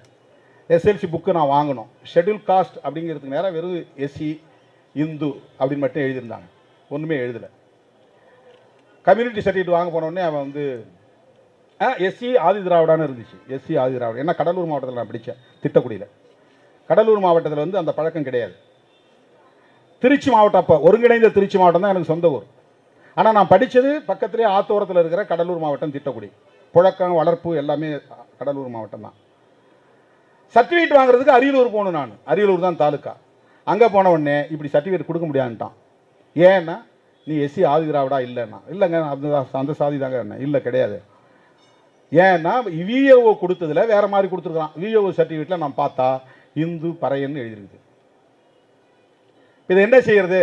நீ போய் SC இந்த SSLC புக்கே மாற்றிடுவான்ட்டாங்க. அப்புறம் ஹைஸ்கூலுக்கு போய் ஹெட்மாஸ்டரை பார்த்து, என் கிளாஸ் டீச்சரை பார்த்து நான் இது மாதிரி சொல்லி அவங்க அதை புரிஞ்சுக்கிட்டு ஒரு வாரம் கழிச்சு தான் எனக்கு வேறு புக்கே மாற்றி கொடுத்தாங்க. அந்த SSLC புக்கிலே அதை அந்த முதல் பக்கத்தில் வந்து அப்படி எழுதிட்டதுனால வேறு புக்கே எனக்கு மாற்றி கொடுத்தாங்க. அதை எடுத்துகிட்டு போன பிறகு தான் நான் கம்யூனிட்டி சர்டிஃபிகேட்டே வாங்க முடியுது.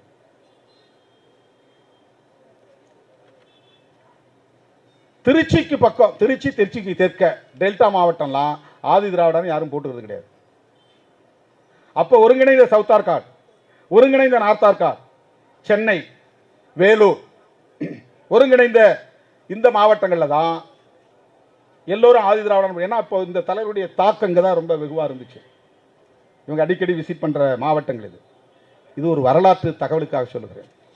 இந்த ஆதி திராவிட என்கிற பெயர் அன்டச்சபிள்ஸ் என்கிற தீண்டப்படாத சமூகம் அனைவரையும் சாதியற்றவர்களாக அடையாளப்படுத்தி ஓரணியில் திரட்டுவது, ஒருங்கிணைய வைப்பது, ஒரு சக்தியாக நிற்பது. அகில இந்திய அளவில் நம்ம 25% மேல இருக்கிறோம். எஸ்சி 15, எஸ்டி 7.5, மொத்தம் 22%. இது 1971 சென்சஸ், 2011 இப்போ கூடி இருக்கு. இப்போ எஸ்சி 25% ஆயிட்டாங்க, 23.7. எஸ்டி 9% கிட்டத்தட்ட வந்துட்டாங்க, 8 சம்திங். இப்போ கிட்டத்தட்ட 2 சேர்த்தா 32% மேலே போகுது. ஒட்டு மொத்தத்தில் 130 கோடியில் 32% எவ்வளவு பேர் பாருங்க. 100 கோடியில் 32%, 32 கோடி பேர். இப்போ 100 கோடி கணக்கு வச்சுக்கிட்டாலே 32 கோடி பேர் இந்திய அளவில் எஸ்சி எஸ்டி மக்களாக இருக்கிறார்கள். வெறும் 35 லட்சம் பேருக்கு தனிநாடு வேணும்னு கேட்டார் அண்ணன் மேதகு பிரபாகரன். ஆனா இந்தியாவிலே 32 கோடி மக்கள் ஷெட்யூல் காஸ்ட் என்கிற பெயரால் இந்தியா முழுவதும் ஓரங்கட்டப்பட்டு கிடக்கிறார்கள். கல்வி, வேலை வாய்ப்பில் வஞ்சிக்கப்பட்டு கிடக்கிறார்கள். காலம் காலமாக தீண்டாமை என்கிற வன்கொடுமைகளுக்கு ஆளாகி கிடக்கிறார்கள். அந்த எண்ணிக்கை இப்போது பெருகிவிட்டது. கிட்டத்தட்ட 30 கோடிக்கு மேலானவர்கள், 30-35 கோடிக்கு மேலானவர்கள் இங்க ஷெட்யூல் காஸ்டா இருக்கிறாங்க. இந்தியா முழுக்க போனா எஸ்சி எஸ்டி ஜெய்பீம் இந்த ஒற்றை அடையாளம் தான் எனக்கு. இவனை தனித்தனியா கேட்டகரைசேஷன் பிரிச்சு இவனுக்கு இடையிலே மாநிலங்களில் மோத விட்டு ஒரு நிரந்தரமான பகையை ஏற்படுத்தி விட்டால் அதுக்கப்புறம் இவங்க ஒருங்கிணையவே முடியாது. இதுதான் சனாதன சக்திகளின் உள்குத்து. அவன் ஓபிசிக்கான இடஒதுக்கீட்டை வெளிப்படையாக எதிர்த்தான். எஸ்சி எஸ்டிக்கான இடஒதுக்கீட்டை எதிர்க்கிற வலு அன்றைக்கு அவனிடத்திலே இல்லை. அவன் அரசியல் சக்தியாக இல்லை. புரட்சியாளர் அம்பேத்கர் அவர்கள் மிகப்பெரிய சக்தியாக இருந்து அரசமைப்பு சட்டத்திலே அதற்கான பாதுகாப்பை உறுதி செய்த நிலையிலே அன்றைக்கு எஸ்சி எஸ்டிக்கான இடஒதுக்கீட்டை எதிர்க்கிற வலிமை சங் பரிவார் கும்பலுக்கு கிடையாது. ஆனால் அத்வானி தலைவராக இருந்த போது, மண்டல் கமிஷன் பரிந்துரை நடைமுறைக்கு வந்த போது ரத யாத்திரை நடத்தி ஓபிசி இடஒதுக்கீட்டை எதிர்த்து விபி சிங் ஆட்சியை கவிழ்த்த கும்பல் தான் கிரீமி லேயரை பேசுகிறது. கவிழ்த்த கும்பல் தான் சப் கேட்டகரைசேஷனை பேசுகிறது. ஓபிசி மக்களுக்கான இடஒதுக்கீட்டை எதிர்த்த கும்பல் தான் ஒரு தலைமுறைக்கு இடஒதுக்கீடு போதும், அடுத்தடுத்த தலைமுறைக்கு ஒரே குடும்பத்தில் தரக்கூடாது என்று பேசுகிறது. அவர்களின் நோக்கம் அதை தாண்டி இடபிள்யூஎஸ் என்ற ஒன்றை அறிமுகப்படுத்துகிறது. Economically weaker section. இதை கடுமையாக எதிர்த்திருக்க வேண்டும். எக்கனாமிக்கலி வீக்கர் செக்ஷன் எல்லா சாதியிலும் இருக்கிறாங்க. அப்பனா அவன் கொடுக்குற அந்த 10% எஸ்சி எஸ்டியில் இருக்கக்கூடிய எக்கனாமிக்கல் வீக்கர் செக்ஷனுக்கு போகணும். ஆனால் அதில் அவன் பிளாக் பண்ணுறான். 10% ஒன்லி ஃபார் ஃபார்வர்ட் கம்யூனிட்டிஸ். அதில் இடபிள்யூஎஸ், அதுக்கு சட்டம். ஓபிசிக்கு சட்டம் இல்லை, எஸ்சி எஸ்டிக்கு சட்டம் கிடையாது. எஸ்சி எஸ்டிக்கு கான்ஸ்டிடியூஷனல் ப்ரொடெக்ஷன் இருக்கு, தனி சட்டம் கிடையாது. ஓபிசிக்கு எதுவுமே கிடையாது. நாளைக்கு நிறுத்தினா கூட நிறுத்தலாம், இல்லைன்னா கூட இல்லைன்னு போவோம். ஆனால் அங்கங்கே ரீஜனலாக OBC leaders வளர்ந்துட்டாங்க. Mulayam Singh Yadav, Lalu Prasad Yadav, Nitish Kumar, Naveen Patnaik, Sarathkumar, Sarath Pawar, Siddaramaiah, Pinarayi Vijayan, OBC leaders அங்கங்கே எமர்ஜ் ஆயிட்டாங்க. Regional parties உருவாயிருச்சு. மாநில கட்சிகள் வலுப்பெற்று விட்டன. இப்ப ஓபிசிக்கான இடஒதுக்கீட்டை அவர்களால் அவ்வளவு இலகுவாக தூக்கி எறிய முடியாது. அதனால அவன் டைலூட் பண்றான். அவன் செய்த முதல் அடியே இடபிள்யூஎஸ் தான். சமூக நீதியின் கோட்பாட்டில் பொருளாதாரம் என்பதற்கான எந்த அளவுகோலும் கூடாது. அந்த எக்கனாமிக்கல் கிரைட்டீரியாவே கூடாது. அதான் சோசியல் ஜஸ்டிஸ். எந்த சூழலின் எக்கனாமிக்கல் கிரைட்டீரியாவை பேசக்கூடாது. கிரீமி லேயரை பற்றி பேசக்கூடாது. Schedule cost, schedule tribes, socially deprived classes ரொம்ப மோசமாக பின்தங்கி இருக்கிறார்கள், வஞ்சிக்கப்பட்டு இருக்கிறார்கள், வன்கொடுமைகளுக்கு ஆளாக்கப்பட்டு இருக்கிறார்கள், தலை நிமிர முடியாத அளவுக்கு ஒடுக்கப்பட்டு கிடக்கிறார்கள், நொறுக்கப்பட்டு கிடக்கிறார்கள். தலித்துங்கிற சொல்லுக்கே புரோக்கன் பீப்புள் தான் பேர். தலித்துங்கிறது சாதி பேர் கிடையாது. அது தெரியாமல் சில பேர் கத்திட்டு கிடக்கிறான். ஆதி திராவிடா என்பது சாதி பெயர் கிடையாது, அது ஒரு இனத்தின் பெயர், ஆரியத்துக்கு எதிரான ஒரு இனத்தின் பெயர். அது பெரியார் தான் சொல்லிட்டாருன்னு சில பேர் பெரியாரை திட்டிட்டு கிடக்கிறாங்க. பண்டிதரை திட்ட முடியாதுல்ல, பெரியாரை விமர்சித்துக் கொண்டிருக்கிறார்கள்.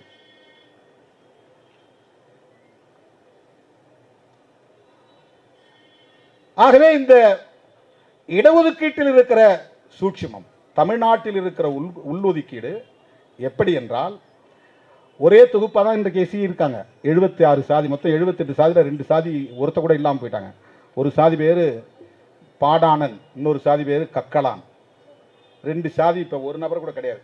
செத்து போயிட்டாங்களா என்னன்னு தெரியல, ஒரு சாதி கூட கிடையாது அந்த சாதியில். ஆனால் லிஸ்ட்டில் இருக்குது. Kakkalan in Kanyakumari district and Sengottai taluka of Tirunelveli district. அதில் வந்து கக்கலான் ஒரு சாதி இருந்துச்சு, இப்போ ஒரு ஆள் கூட இல்லை, சர்வேல கிடையாது. அப்புறம் வந்து Padannan in Kanyakumari district Sengottai taluka of Tirunelveli district. இதுலேயும் இந்த 2 டிஸ்ட்ரிக்டில் மட்டும்தான் அந்த சாதி, அது இருந்தாங்க, இப்போ இல்லை. ஆக மொத்தம் 78 சாதியில் 76 சாதிகள் தான் இருக்குது. இதில் நிறைய உனக்கு வாயிலே நுழையாத பேர். ஆதி திராவிடா தெரியும், ஆதி கர்நாடகா ஒரு சாதி இருக்குது, கிருஷ்ணகிரி மாவட்டத்தில் இருக்குது. அஜிலா அப்படின்னு ஒரு சாதி இருக்குது, அது யாரோ ஒரு பெண் பேர் மாதிரி இருக்குல்ல, அஜிலா. ஐயனாவர் அது கன்னியாகுமரி மட்டும் இருக்குது. பைரான்னு ஒரு சாதி, பைரா. பகுடா, பண்டி, பெல்லாரா, பரத்தார் அது கன்னியாகுமரி டிஸ்ட்ரிக்ட் மட்டும். சலவாடி, சமார், முச்சி, சண்டலா, சேருமான், தேவேந்திர குலத்தான், டாம், தொம்பரா, பைடி, பானோ, இது 4 ஒன்றா சேர்த்துட்டான். தொம்பன் ஒரு சாதி உண்டு, ஊருக்கு ஊரா வந்து மேலே அடிப்பாங்க. தொம்பன். கொடகாலி, கொட்டா, கொசார்ஜி, இதெல்லாம் கேள்விப்பட்டீங்களா? தமிழ்நாட்டில் இருக்கு இந்த சாதிலாம். இதெல்லாம் எஸ்சி சாதிக்குள்ள இருக்கு. ஹொலையாங்கிறது கர்நாடகா ஒட்டி இருக்கக்கூடிய கிருஷ்ணகிரி மாவட்டத்தில் இருக்கு. கர்நாடகாவில் இந்த சாதி இருக்கு, ஹொலையாங்கிறது. ஜக்கலின்னு ஒரு சாதி. ஜம்புவுலு, கடையன், கல்லாடி, கணக்கன், பாடண்ணா, கரிம்பளன், கவரா, கோலியன், கூசா, கூட்டன், கூடன், குடும்பன், குறவன், சித்தனார், மயிலா, மாலா, மன்னன், மாவிலான், மோகர், முண்டாலா, நலகேயாவா, நாயாடி, மன்னனே ஒரு சாதி இருக்கு. நாயாடி, பல்லன், பல்லுவன், பம்படா, பாணன், பஞ்சமா, பன்னாடி, பன்னியாண்டி, பறையன், சாம்பவர், இது 3 ஒன்னா சேர்த்துருக்கான். 86வது இடத்துல இருக்குது. பறையன்கிறத PARAIYAN அது ஒன்று, PARAYAN அது ஒன்று. எவனோ ஸ்பெல்லிங் மிஸ்டேக்காக எழுதுனா அதை அப்படியே ஃபாலோ பண்ணிட்டாங்க. யாராவது ஒரு தாசில்தார் ஸ்பெல்லிங் மிஸ்டேக் பண்ணியிருப்பான், ஐ போடாமல் இருந்திருப்பான், அவன் பின்னால் வரவன் பூரா அப்படியே எழுதிட்டு வந்திருப்பான். அது ஒரு சாதி ஆகி போச்சு. சாம்பவர், பரவன், பதியான், புலையன், சேரமார், புதிரை வண்ணான், ராணியார், சமகரா, சாம்பான், சப்பரி, செம்மான், தண்டன், திருவள்ளுவர்னு ஒரு சாதி இருக்கு. திருவள்ளுவர் சாதி பேரு. வல்லான், வல்லுவன், வண்ணான், வாதிரியான், வேலன் சாதி பேர்னா யாரும் சாமியை கும்பிட மாட்டானோ, வேளான் அது ஒரு சாதி பேரு. வேலன்கிறது இங்க ஒரு சாதி பேரா இருக்கு, எஸ்சி சாதி பேரு. வெங்கனூர் ஆதி திராவிடர், வேலூர் டிஸ்ட்ரிக்ட்ல இப்படி ஒரு சாதி இருக்குது. ஆதி திராவிடர்ல வெங்கனூர் ஆதி திராவிடர் எங்க போட்டு கொடுத்து எவனும் வாங்கியிருக்கிறான்.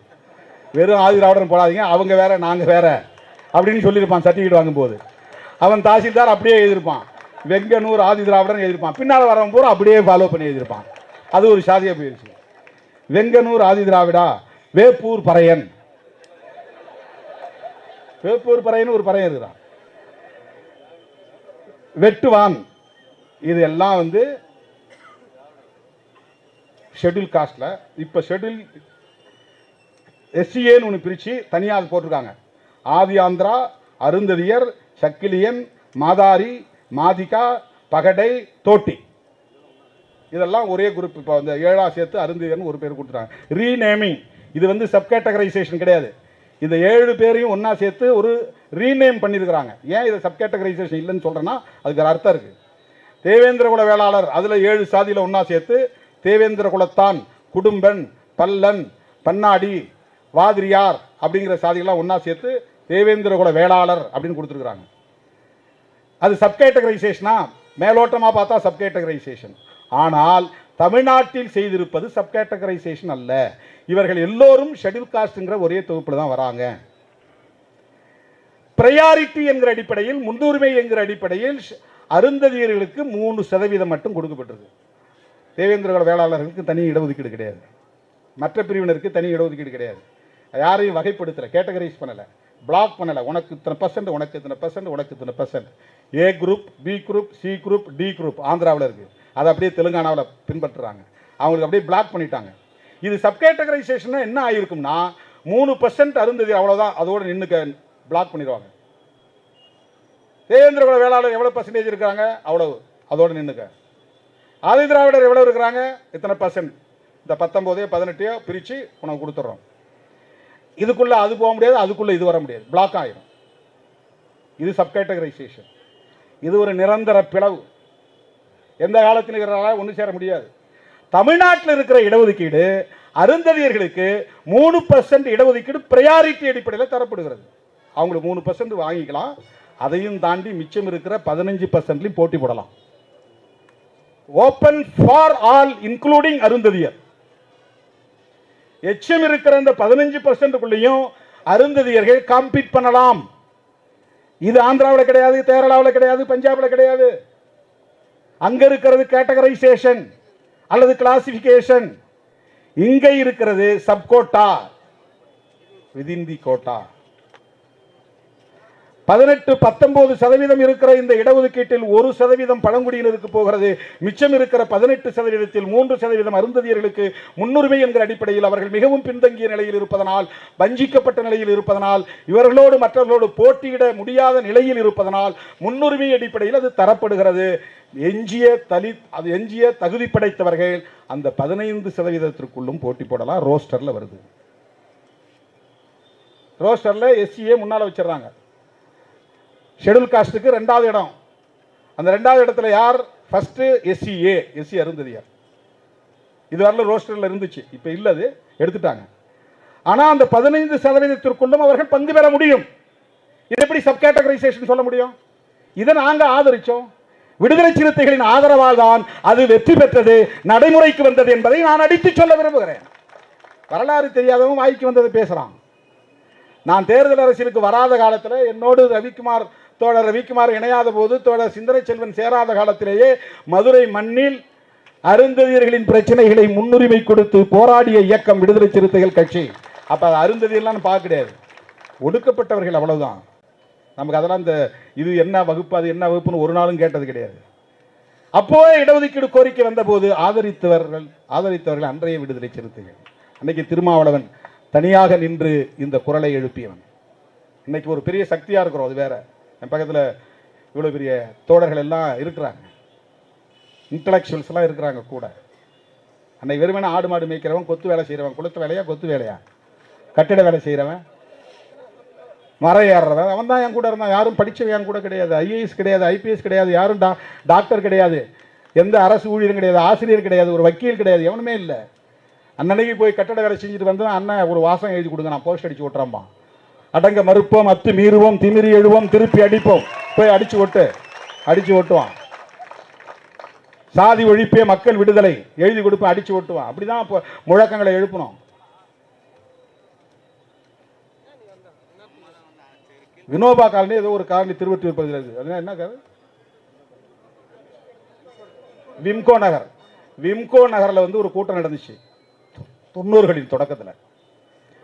அப்போ தமிழ் தேசியம் பேசக்கூடிய குழுக்கள்லாம் ஒன்றா சேர்ந்தாங்க. எனக்கும் அழைப்பு கொடுத்தாங்க. என்ன கூட சந்திரபோஸ் வந்தார், இப்போ எனக்கு உயிரோட இல்லை. நாங்கள் அப்போ 2 பேரும் ரொம்ப திக்கஸ்ட் ஃப்ரெண்ட்ஸுங்க. எப்பவும் அவர் சிரிக்க வச்சுக்கிட்டே இருப்பார் என்ன. நாங்கள் பஸ்ஸில் பயணம் பண்ணி வந்தோம். அந்த கூட்டத்தில் இந்த எஸ்சி ஆர்கனைசேஷன்ஸ், தலித் இயக்கங்கள் எல்லாம் ஒன்றா சேர்த்து ஒரு தமிழ் தேசிய அரசியலை நோக்கி முன்னெடுத்து செல்ல வேண்டும் என்கிற பெயரில் ஆதி தமிழர் விடுதலை முன்னணி அப்படின்னு ஒரு கூட்டமைப்பு உருவாக்குனாங்க பேரோட. இப்போ நான் கேட்டேன், இந்த ஆதி தமிழர் விடுதலை முன்னணி இருக்க, இதில் யார் யார் எந்தெந்த சமூகங்களை சார்ந்த அமைப்புகள் வரும்னு கேட்டப்போ ஒருத்தர் பளிச்சுன்னு சொன்னார், இதில் வந்து அருந்ததியர்கள் சக்கிலியர்களுக்கு சேர முடியாது, இந்த அமைப்புகள் சேர முடியாது. ஏன் தோழர்? அவங்க வந்து தெலுங்கு பேசுகிற செட்டியார்கள் நடத்துகிற மாநாடுகளுக்கெல்லாம் போகிறாங்க. நாயுடுகளோட நாயக்கர்களோட அவங்களுக்கு அந்த அமைப்புகளுக்கு தொடர்பு இருக்கிறது. தமிழ் தேசிய அரசியலுக்கும் அவங்களுக்கும் முரண்பாடு வரும், அதனால் சேர்க்கலை. அந்த கூட்டத்தில் எதிர்ப்பு தெரிவித்து விட்டு நான் இதில் சேர முடியாது, இதில் இணைந்து என்னால் செயல்பட முடியாது என்று தன்னந்தனி ஆளாக வெளியேறி வந்தவன் திருமாவளவன். இந்த வரலாறுலாம் எவனுக்கு தெரியும்? கண்ணு முழிக்காத குஞ்சுங்கள்லாம் நீ பேசிட்டு கிடக்குது. ஏதோ பேசிட்டு இருக்கிறான், வாய்க்கு வந்ததெல்லாம் பேசிட்டு இருக்கிறான். எதிர்ப்பு தெரிவிச்சு இன்னைக்கு உயிரோடு இருக்கிறார் பொழிலன். கேளுங்க, பொழிலன் தான் அந்த கூட்டத்தில் இருந்தார். தமிழக ஒடுக்கப்பட்டோர் விடுதலை இயக்கம் உருவாக்கின தோழர் பொழிலன் பெருஞ்சித்தனாருடைய மகன். அவங்கெல்லாம் இருந்த கூட்டம் தான். விம்கோ நகரில் இன்றைக்கும் பசங்க இருக்கிறாங்க. நான் வந்து இந்திய தேசியம் அப்படிங்கிற விஷயத்தில் வந்து தமிழ் தேசியத்தை சாதி ஒழிப்போட இணைத்து பேசினேன். அதனால் அவங்கெல்லாம் முரண்பட்டு நம்ம தம்பிக்கு நம்ம கட்சியில் சேர வந்தவங்களாம் அம்பேத்கர் சிறுத்தைகள் தனியாக போயிட்டாங்க. அப்போவே நான் பறையர் அரசியல் பேசலைன்னு என் மேலே அவங்களுக்கு கோபம். அதான் வெளிப்படையாக சொல்கிறேன். எல்லாரும் அவன் சாதியை சொல்லி உணர்வை ஊட்டி கன்சாலிடேட் பண்ணுறான். நீங்கள் 19 இப்படி தான் பண்டிதர் பண்ணிட்டாரு, இப்படி தான் வந்து ரெட்டமலை சீனிவாசன் பண்ணார், இப்படி தான் எம்சி ராஜா பண்ணார். இந்த சமூகத்தில் பிறக்கிறவங்க எல்லாருமே வந்து பொதுவாக பேசியே சொரணை கெட்டு போயிட்டாங்க. இந்த சமுதாயம், இந்த சாதி, இவங்களுக்கு யாருக்கும் சாதி உணர்வே இருக்க மாட்டாங்குது. சாதி உணர்வை ஊட்டுறது தான் எங்கள் நோக்கம் அப்படின்னு என்கிட்ட வாதாடின பையங்க தான் இன்றைக்கி அம்பேத்கர் சிறுத்தைகள் இருக்கிறாங்க. என்கிட்ட பேசினாங்க. நான் வந்து அப்படிலாம் பேசக்கூடாதுப்பா, தேசிய பார்வையோட பாரு, தமிழ்நாட்டு அரசியலோட பார்க்காத. ஷெட்யூல் காஸ்ட் மக்களை வந்து எப்போதுமே நமக்கு இந்திய தேசிய அரசியலில் மொழிவழி தேசியத்தை பேசுகிற போது முரண் வரலாம். அந்த முரணை நாங்கள் பேசுகிறோம். நாம் பேசுகிறோம் தமிழ் தேசியம், சாதி ஒழிப்புடன் கூடிய தமிழ் தேசியம். விடுதலை சிறுத்தைகளுக்கும் மற்றவங்களுக்கும் உள்ள வேறுபாடு அதுதான். மற்றவன் பேசுறது வெறும் மொழி உணர்வு, இன உணர்வு, மாநில உரிமை. விடுதலை சிறுத்தைகள் பேசுவது சனாதன எதிர்ப்புடன் கூடிய இந்திய தேசியத்தை எதிர்த்து தான் தமிழ் தேசியம் வளர முடியும். இதை விவாதிக்க யாரும் வரலாம், விவாதிப்போம். இது அந்த நாள்ல இருந்து நான் பேசிட்டு இருக்கிறேன். அப்படி நான் விம்கோ நகரில் பிரச்சனை பண்ண காலத்தில் என் கூட தோழர் ரவிக்குமார் கிடையாது, தோழர் சிந்தனை செல்வன் கிடையாது, மற்ற யாரும் கிடையாது. அன்னைக்கு நான் வந்து அருந்ததியர் சமூகத்தினரை நீங்கள் சாதிய ஒடுக்குமுறை என்கிற அளவுகோலை கொண்டுதான் பார்க்க வேண்டுமே தவிர மொழி அடிப்படையில் பார்க்கக்கூடாது. திருப்பூரில் கருணா மனோகரன் ஒரு மாநாடு நடத்தினார். அவர் பாமகவோட முக்கியமான ஒரு புள்ளி, தமிழர் வாழ்வு உரிமை மாநாடு நடத்தினார். அப்போ பாமகவுக்கு அரசியலமைப்பு சட்டமே அவர் தான் எழுதி கொடுத்தாருன்னு சொல்லுவார். அவர் இப்போ இருக்கிறாரா என்னன்னு எனக்கு தெரியல. அவர் பேர் கருணா மனோகரன், இறந்துட்டார். அவர் மருத்துவர் ராமதாஸுக்கெல்லாம் அறிக்கை எழுதி கொடுக்கக்கூடிய அளவுக்கு அவருடைய மனைவி தமிழ்ச்செல்வின்னு ஒருத்தங்க இருந்தாங்க. இவங்கெல்லாம் என்னை வந்து அழைச்சிட்டு போய் திருப்பூரில் ஒரு மாநாடு போட்டாங்க. அந்த மாநாட்டில் எனக்கு முன்னால் மயிலாடுதுறை ராமதாஸ்னு ஒருத்தர் பேசினார். அவர் ஒரு வழக்கறிஞர், மூத்த வழக்கறிஞர். அவர் ரொம்ப ஆவேசமாக வந்து அருந்ததியர் சமூகத்தினரை, சக்கிலியர் சமூகத்தினரை தமிழ் தேசியம் என்கிற பெயரால் நீங்கள் ஒதுக்க பார்க்கிறீர்கள் என்று கடுமையாக பேசினார். அடுத்து என்ன விட்டாங்க, நான் பேசுறது ஒன்றுமே இல்லை, மயிலாடுதுறை ராமதாஸ் பேசியதை வழிமொழிகிறேன் அப்படின்னு நான் பேசினேன்.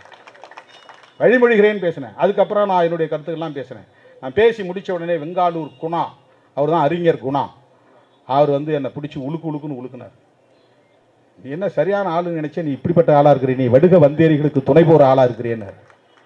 எனக்கு அது வடுக வந்தேரிகளை எனக்கு யாருக்கு தெரியாதுங்க அப்படின்ட்டு நான் கடுமையாக பேசினார். அங்கேருந்து எங்களை வந்து கருணா மனோகரன் வீட்டுக்கு வாங்க காஃபி சாப்பிட போனால் அவரும் வீட்டுக்கு வந்தார். வீட்டில் வச்சு என்னை வாங்குன்னு வறுத்து எடுத்துட்டார். நான் சொன்னேன், மொழி அடிப்படையில் தலித்துகளை ஒருபோதும் பாகுபடுத்தக்கூடாது. இந்தியா முழுவதும் அன்டச்சபிலிட்டி, டிஸ்கிரிமினேஷன், தீண்டாமைங்கிறது தான், பாகுபாடுங்கிறது தான் ஒரே அளவுகோல். இந்திய அளவில் ஒருங்கிணைஞ்சு நின்று போராடினாதான் இதுக்கு தீர்வு காண முடியும். தமிழ்நாடு அளவில் ஒருங்கிணைஞ்சு போராடிலாம் தீர்வு காண முடியாது. தமிழ்நாட்டில் தமிழ் தேசியம் வளர்ச்சி அடைந்த குட்டி முதலாளிகளின் கோஷம். குட்டி முதலாளிகளாக யார் இருப்பான்? தலித்துகளாக இருப்பான். பஸ் ஓனராக யார் இருப்பான்? மில்லு ஓனராக யார் இருப்பான்? பெரிய வணிகராக யார் இருப்பான்? வர்த்தகராக யார் இருப்பான்? கான்ட்ராக்டராக யார் இருப்பான்? யாராவது தலித் இருக்கிறான்? அதில் அவர்களுடைய வணிக நோக்கத்தின் அடிப்படையில் தான் இந்த மாதிரியான முழக்கங்களை அவங்க முன்வைக்கிறாங்கன்னு அன்னைக்கு ஒரு இடதுசாரி பார்வையில் இருந்து நான் விமர்சனம் வைத்து விட்டு வெளியே வந்தேன். இது குட்டி முதலாளிகளின் கோஷம். அப்படி என்றால் அம்பேத்கர் பார்வையில் சாதி இந்துக்களின் கோஷம்னு சொன்னேன். அன்னைக்கு கருணா மனோகரன் வீட்டில் நடந்த விவாதத்தில் இந்தியா முழுவதும் தலித்துகளை தலித்துன்னு தான் பார்க்கணும், ஷெட்யூல் காஸ்ட் தான் பார்க்கணும். அப்படிதான் ஒருங்கிணைக்கணும். மொழி அடிப்படையில், மாநில அடிப்படையில், பிராந்திய அடிப்படையில், உணவு அடிப்படையில் மக்களை பாகுபடுத்தக்கூடாது. இந்த பார்வை எனக்கு அப்போ இருந்தே உண்டு. அப்போ வாதித்துட்டு இருக்கிறேன். சண்டை வந்துச்சு. அதுல இருந்து எனக்கும் அறிஞர் குணாவுக்கும் எந்த தொடர்பும் இல்லை. அதையும் என்ன தூக்கி போட்டார். அப்புறம் அந்த தமிழ் தேசியம் பேசுறவங்க முழுக்க விடுதலை சிறுத்தைகளை டார்கெட் பண்ணி பயங்கரமா அடிச்சாங்க. தோழர் ரவிக்குமார் ஒரு விமர்சனம் தமிழ் மண் இதழிலே வைத்தார்.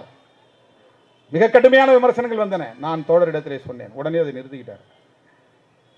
அது நேர்மையா இருக்கிறதா நேர்மை இல்லையா அது அல்ல. பெரியாரை இந்த நேரத்தில் நாம் சமூக நீதியின் அடையாளமாகத்தான் பார்க்க வேண்டும்.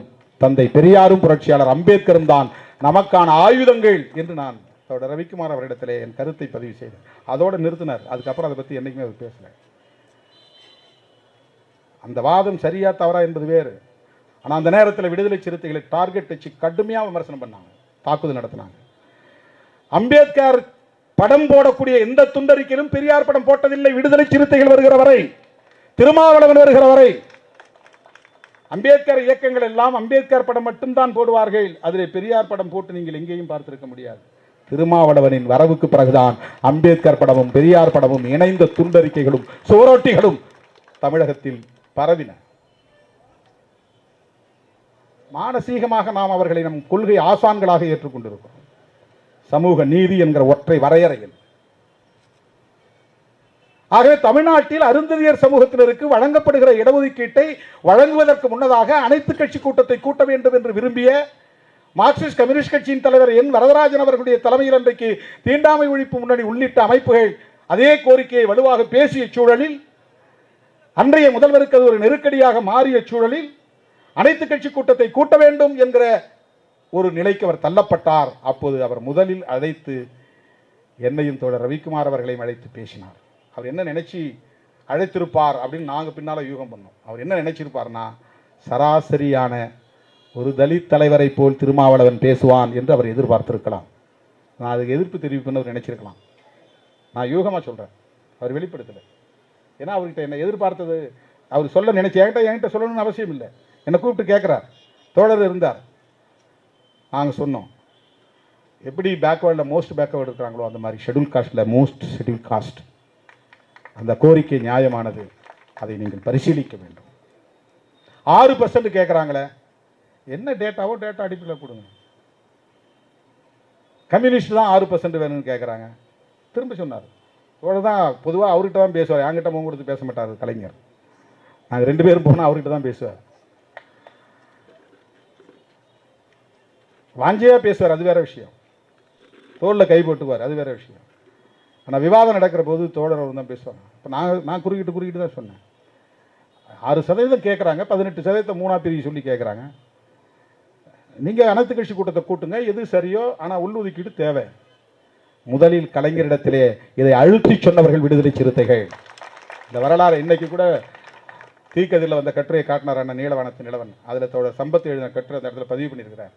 அனைத்து கட்சி கூட்டம் நடந்தது, அதில் என் வரதராஜன் இப்படி பேசினார், அந்த கூட்டத்தில் திருமாவளவனும் இதை ஆதரித்து பேசினார் என்பது குறிப்பிடத்தக்க ஒன்று அப்படின்னு பதிவு பண்ணியிருக்கிறார். ஆனால் சில பேர் வெளியில் அவர் எதிர்த்தாரு இல்லை ஆதரிச்சாருன்னா அது வைத்தறிச்சல் ஆதரிச்சாரு, உள்ளுக்குள்ளே வச்சுக்கிட்டு வெளியில் ஆதரிச்சார். என்னையா விளக்க இது? அதாவது ஏதாவது குறை சொல்லணும்னு மட்டும் நினச்சிக்கிட்டு பேசலாம். ஏன்னா வரலாறு காணாத ஒரு எழுச்சிங்க மதுரையில். திருமாவளவன் விடுதலை சிறுத்தைகள் அப்படிங்கிறது இந்த சப் காஸ்ட் எல்லாத்தையும் தாண்டி ஒரு எழுச்சி உருவானது. அப்போவே எல்லாம் தடை போட்டாங்க. ஏய் இவன் வேற, அவன் அங்கேருந்து வந்திருக்கிறான், சவுத் ஆர்காடு கடலூர்லேருந்து, அவன் உன் ஆள் இல்லை போவாத, அவன் பின்னால் தடுத்தாங்க. உன் மொழியை பேசுகிறானா வீட்டில் தடுத்தாங்க. அதை தாண்டியும் இன்றைக்கு விடுதலை சிறுத்தைகள் இயக்கத்தில் கணிசமான அளவில் தோழர்கள் ஜனநாயக சக்திகளாக இணைந்து பணியாற்றிக் கொண்டிருக்கிறார்கள். தம்பி பாலாஜி போன்றவர்களும் இந்த இயக்கத்திலே துணை பொதுச் செயலாளர் என்கிற அளவுக்கு ஒரு பொது இயக்கமாக, பேர் இயக்கமாக இது வளர்ந்திருக்கிறது. இதுதான் நிறைய பேருக்கு வயிறு உப்பல். ஆளாளு திமுக மேல கோவம் இருக்கிறவன்லாம் நம்ம மேல திட்டுறான், நம்ம மேல கோவம் இருக்கிறவன்லாம் திமுகவை திட்டுறான். 2 வகையரா இருக்கிறான் தமிழ்நாட்டுக்குள்ள. நம்ம வளர்ச்சி பிடிக்காம பொறாமை பிடிச்சவன் பூரா நம்மளை நேரா திட்ட முடியாம திமுக அப்படிங்கிறான். திமுகவை சுத்தமாக பிடிக்காதவங்களாம் இவன் போய் அங்கே ஒட்டிக்கிட்டே இருக்கிறதால தான் இடதுசாரிகளாக இருக்கிறாங்க. இந்த ஆள் வெளியே வந்துட்டான்னா நம்ம திமுகவை காலி பண்ணிடலாம், பிஜேபி அஜெண்டாவை நிறைவேற்றிடலாம் நமக்கு கொடுத்த செயல் திட்டத்தை நிறைவேற்றலாம் அப்படின்னு ஒரு கும்பல் இருக்கிறாங்க. அவனோடு நம்மளை சேர்ந்துக்கிட்டு வறுத்தெடுக்கிறாங்க. அதெல்லாம் நம்ம பொருட்படுத்த தேவையில்லை. தமிழ்நாட்டில் தரப்படுகிற உள்ஒதுக்கீடு என்பது வேறு, உச்ச நீதிமன்றம் சொல்லியிருக்கிற சப் கேட்டகரைசேஷன் என்பது வேறு. இந்த சப் கேட்டகரைசேஷனை எதிர்ப்பதனால் தமிழ்நாட்டில் அருந்ததியர் சமூகத்திற்கு இருக்கிற உள்ஒதுக்கீட்டை எந்த நிலையிலும் சீண்ட முடியாது, பாதிப்பு ஏற்படுத்த முடியாது. அதை இனிமேல் டச் பண்ண முடியாது. 3% அவங்களுக்கு உறுதிப்படுத்தப்பட்டது. அதுக்கு தனி சட்டம் வந்துருச்சு. அதுக்கு எந்த டேமேஜும் கிடையாது. பயப்பட வேண்டிய அவசியமே கிடையாது. யாரும் எதிர்க்க முடியாது. நாம ரிவ்யூ பண்ண சொன்னது power to the state government to split the schedule cost in each every state. இதை எங்களால் ஏற்றுக்கொள்ள முடியாது. ஏன்னா மாநில அரசுகள் literally speaking cost in to states. அதுதான் இன்னைக்கு நடைமுறை இருக்குது. சாதி இந்துக்களின் அரசுகளாகத்தான் இந்தியா முழுவதும் மாநிலங்களில் இருக்கிறது. இப்ப யோகி ஆதித்யநாத்துக்கு அந்த அதிகாரத்தை கொடுத்தா என்ன ஆகும்? அவன் எப்படி உத்தரப்பிரதேச இருக்கக்கூடிய தலித்துகளை சிதறடிப்பான்? அது பர்மனன்ட், டெம்பரரி இல்லை, பர்மனன்ட் ஆயிடும். இனிமே ஆந்திராவில் மாலா மாதிகாவை சேர்க்கவே முடியாது. தமிழ்நாட்டில் பாருங்க, இந்த 20 வருஷத்துக்கு முன்னாடி ஏதாவது அண்ணன் கிருஷ்ணசாமி நாமளும் ஒரு மேடையில் அவருக்கு பிடிக்குதோ பிடிக்கலையோ வேற வழி இல்லாமல் நின்றுகிட்டு இருந்தோம், கை கோத்துக்கிட்டு இருந்தோம். மேடையில் அவர் ஆதி திராவிடர், அருந்ததியர், தேவேந்திர குல வேளாளர் ஒற்றுமைன்னு பேசுவார். இன்னைக்கு பேசவே முடியாது, அவராலையும் பேச முடியாது. அவர் விரும்பினா கூட இன்னும் பேச முடியாது. அவ்வளோ பெரிய கோடாலியை போட்டாங்க. ஆழமா விழுந்துருச்சு. இந்த கன்சாலிடேஷன் முக்கியமா இல்லையா? காலங்காலமா ஒற்றுமையா இருந்தாங்களா? இல்ல. ஒற்றுமையா இருக்க வேண்டிய தேவை இருக்கா இல்லையா? தேவை இருக்கிறது. ஏன்? அப்பதான் கான்ஸ்டிடியூஷனை நடைமுறைப்படுத்த சொல்ல முடியும். ஏன் கான்ஸ்டிடியூஷன் நடைமுறைப்படுத்த முடியும்? நடைமுறைப்படுத்த வேண்டும். அது ஒண்ணுதான் பிடிமானமே. ஷெட்யூல் காஸ்ட், ஷெட்யூல் டிரைப்ஸ் இங்க தலை நிமிர்ந்து நடப்பதற்கு ஒரே ஒரு பிடிமானம் கான்ஸ்டிடியூஷன் ஆஃப் இந்தியா என்கிற ஒற்றை சட்டம் தான். அது ஒன்று மட்டும் போச்சுன்னா முடிஞ்சது கதை. அதுக்கப்புறம் 2000 வருஷத்துக்கு பின்னால நீ போயிடுவ. 6 மாசத்துல ஊதிடுவான், முடிஞ்சது. கான்ஸ்டிடியூஷன் டைலூட் ஆச்சுன்னா முடிஞ்சது. ஆர்டிகல் 341, 342 பிரசிடென்ட்டுக்கான அதிகாரத்தை தருகிறது. பார்லிமெண்ட்ல 2 அவை இருக்கு, மாநிலங்களவை, மக்களவை. 2லயும் விவாதிக்கணும். ஒரு பட்டியலில் ஒருத்தர் சேர்க்கிறதா இருந்தாலும் பட்டியலிருந்து ஒருத்தர் நீக்கிறதா இருந்தாலும் பார்லிமெண்ட்டுடைய ஒப்புதல் தேவை. இப்ப மாநில அரசு கொடுத்துட்டா இஷ்டத்துக்கு யாரை வேணாலும் சேர்ப்பான், யாரை வேணாலும் நீக்குவான். என்ன பண்ணுவீங்க? யாரை வேணாலும் நீக்க முடியும், யாரை வேணாலும் இணைக்க முடியும். மாநில அரசுக்கு அதிகாரத்தை இந்த மாநில சுயாட்சி அப்படின்னு ஏற்றுக்க முடியுமா? இது மாநில உரிமை அப்படின்னு ஏற்றுக்கொள்ள முடியுமா? தலித்துகளை மேலும் மேலும் நொறுக்குவதற்கான வாய்ப்பை தருகிற எந்த ஒன்றையும் நம்மால் மாநில உரிமை என்கிற பெயரில் கூட ஏற்க முடியாது. இந்த விஷயம் தான் இங்க முக்கியமானது. இந்த பார்வையில் தான் இந்த பிரச்சனையை அணுக வேண்டும். எனவே விடுதலை சிறுத்தைகள் கட்சி தமிழ்நாட்டில் இருக்கிற அருந்ததியர்களுக்கான உள்ஒதுக்கீட்டை பற்றி பேசவில்லை, அதை எதிர்க்கவில்லை. ஆனால் இந்த தீர்ப்பு உள்ஒதுக்கீடு தொடர்பான தீர்ப்பு என்பதனால் புரிந்து கொள்வதற்கு உள்ஒதுக்கீடு தொடர்பான உச்ச நீதிமன்ற தீர்ப்புன்னு தான் சொல்லணும். அப்படிதான் அட்ரஸ் பண்ண முடியும். ஆனா அவன் உள்ள வச்சிருக்கிற உள்குத்து sub categorization, ABCD, power to the state government என்ன நிலையை கொண்டு போய் விடும்? ஏற்கனவே ஒரு தீர்ப்புல 5 நீதிபதிகள் கொண்ட ஒரு கான்ஸ்டிடியூஷனல் பெஞ்சில் சொல்றான், சில சாதிகள் கிரிமிலேயர் சாதிகளாகவே ஆகிவிட்டன. அதாவது ஒரு சாதிக்குள்ள ஒருத்தன் அதிகாரியா வரான், ஒரு தாசில்தாரா வரான், ஒரு DRO வரான், ஒரு கலெக்டரா வரான், அவனை கிரிமிலேயர்னு சொல்லலாம். இவன் என்ன சொல்றான்? ஆந்திராவில் இருக்கிற மாலா கிரிமிலேயர் ஆயிருச்சு, ஒட்டுமொத்த சாதிக்க இடஒதுக்கீடு தரக்கூடாது. மகாராஷ்டிராவில் மகர் கிரிமிலேயர் ஆயிருச்சு, ஒட்டுமொத்த சாதிக்க இடஒதுக்கீடு தரக்கூடாது. உத்தரப்பிரதேச இருக்கிற சமார் கிரிமிலேயர் ஆயிருச்சு, அதுக்கு இடஒதுக்கீடு தரக்கூடாது. ஒரு காஸ்டையே அவன் எக்ஸ்க்ளூஷன் பண்ணணுங்கிறான், நீக்கணும்ன்றான். இப்ப என்ன ஆகும் யோசிச்சு பாருங்க. சமூக நீதியின் மீது பற்றுள்ளவர்கள் தயவு கூர்ந்து இதை இந்த கோணத்தில் பார்க்க வேண்டும். விடுதலை சிறுத்தைகள் இந்த கோணத்தில் தான் இதை அணுகுகிறது. அருந்ததியர் சமூகத்திற்கு மட்டுமல்ல, இதுபோல மைக்ராஸ்கோபிக் மைனாரிட்டியாக உள்ள எல்லா சமூகமும் இடஒதுக்கீட்டு பயனை நுகர வேண்டும். அதுக்கு என்ன வழி? சப்கேட்டகரைசேஷன் தான் வழி. சரி, அதை பார்லிமெண்ட் செய்யட்டும். அதை நாங்கள் அட்மிட் பண்ணுறோம். பார்லிமெண்ட் செய்யட்டும். அவங்க செஞ்சால் மட்டும் பிளவுபடாதா?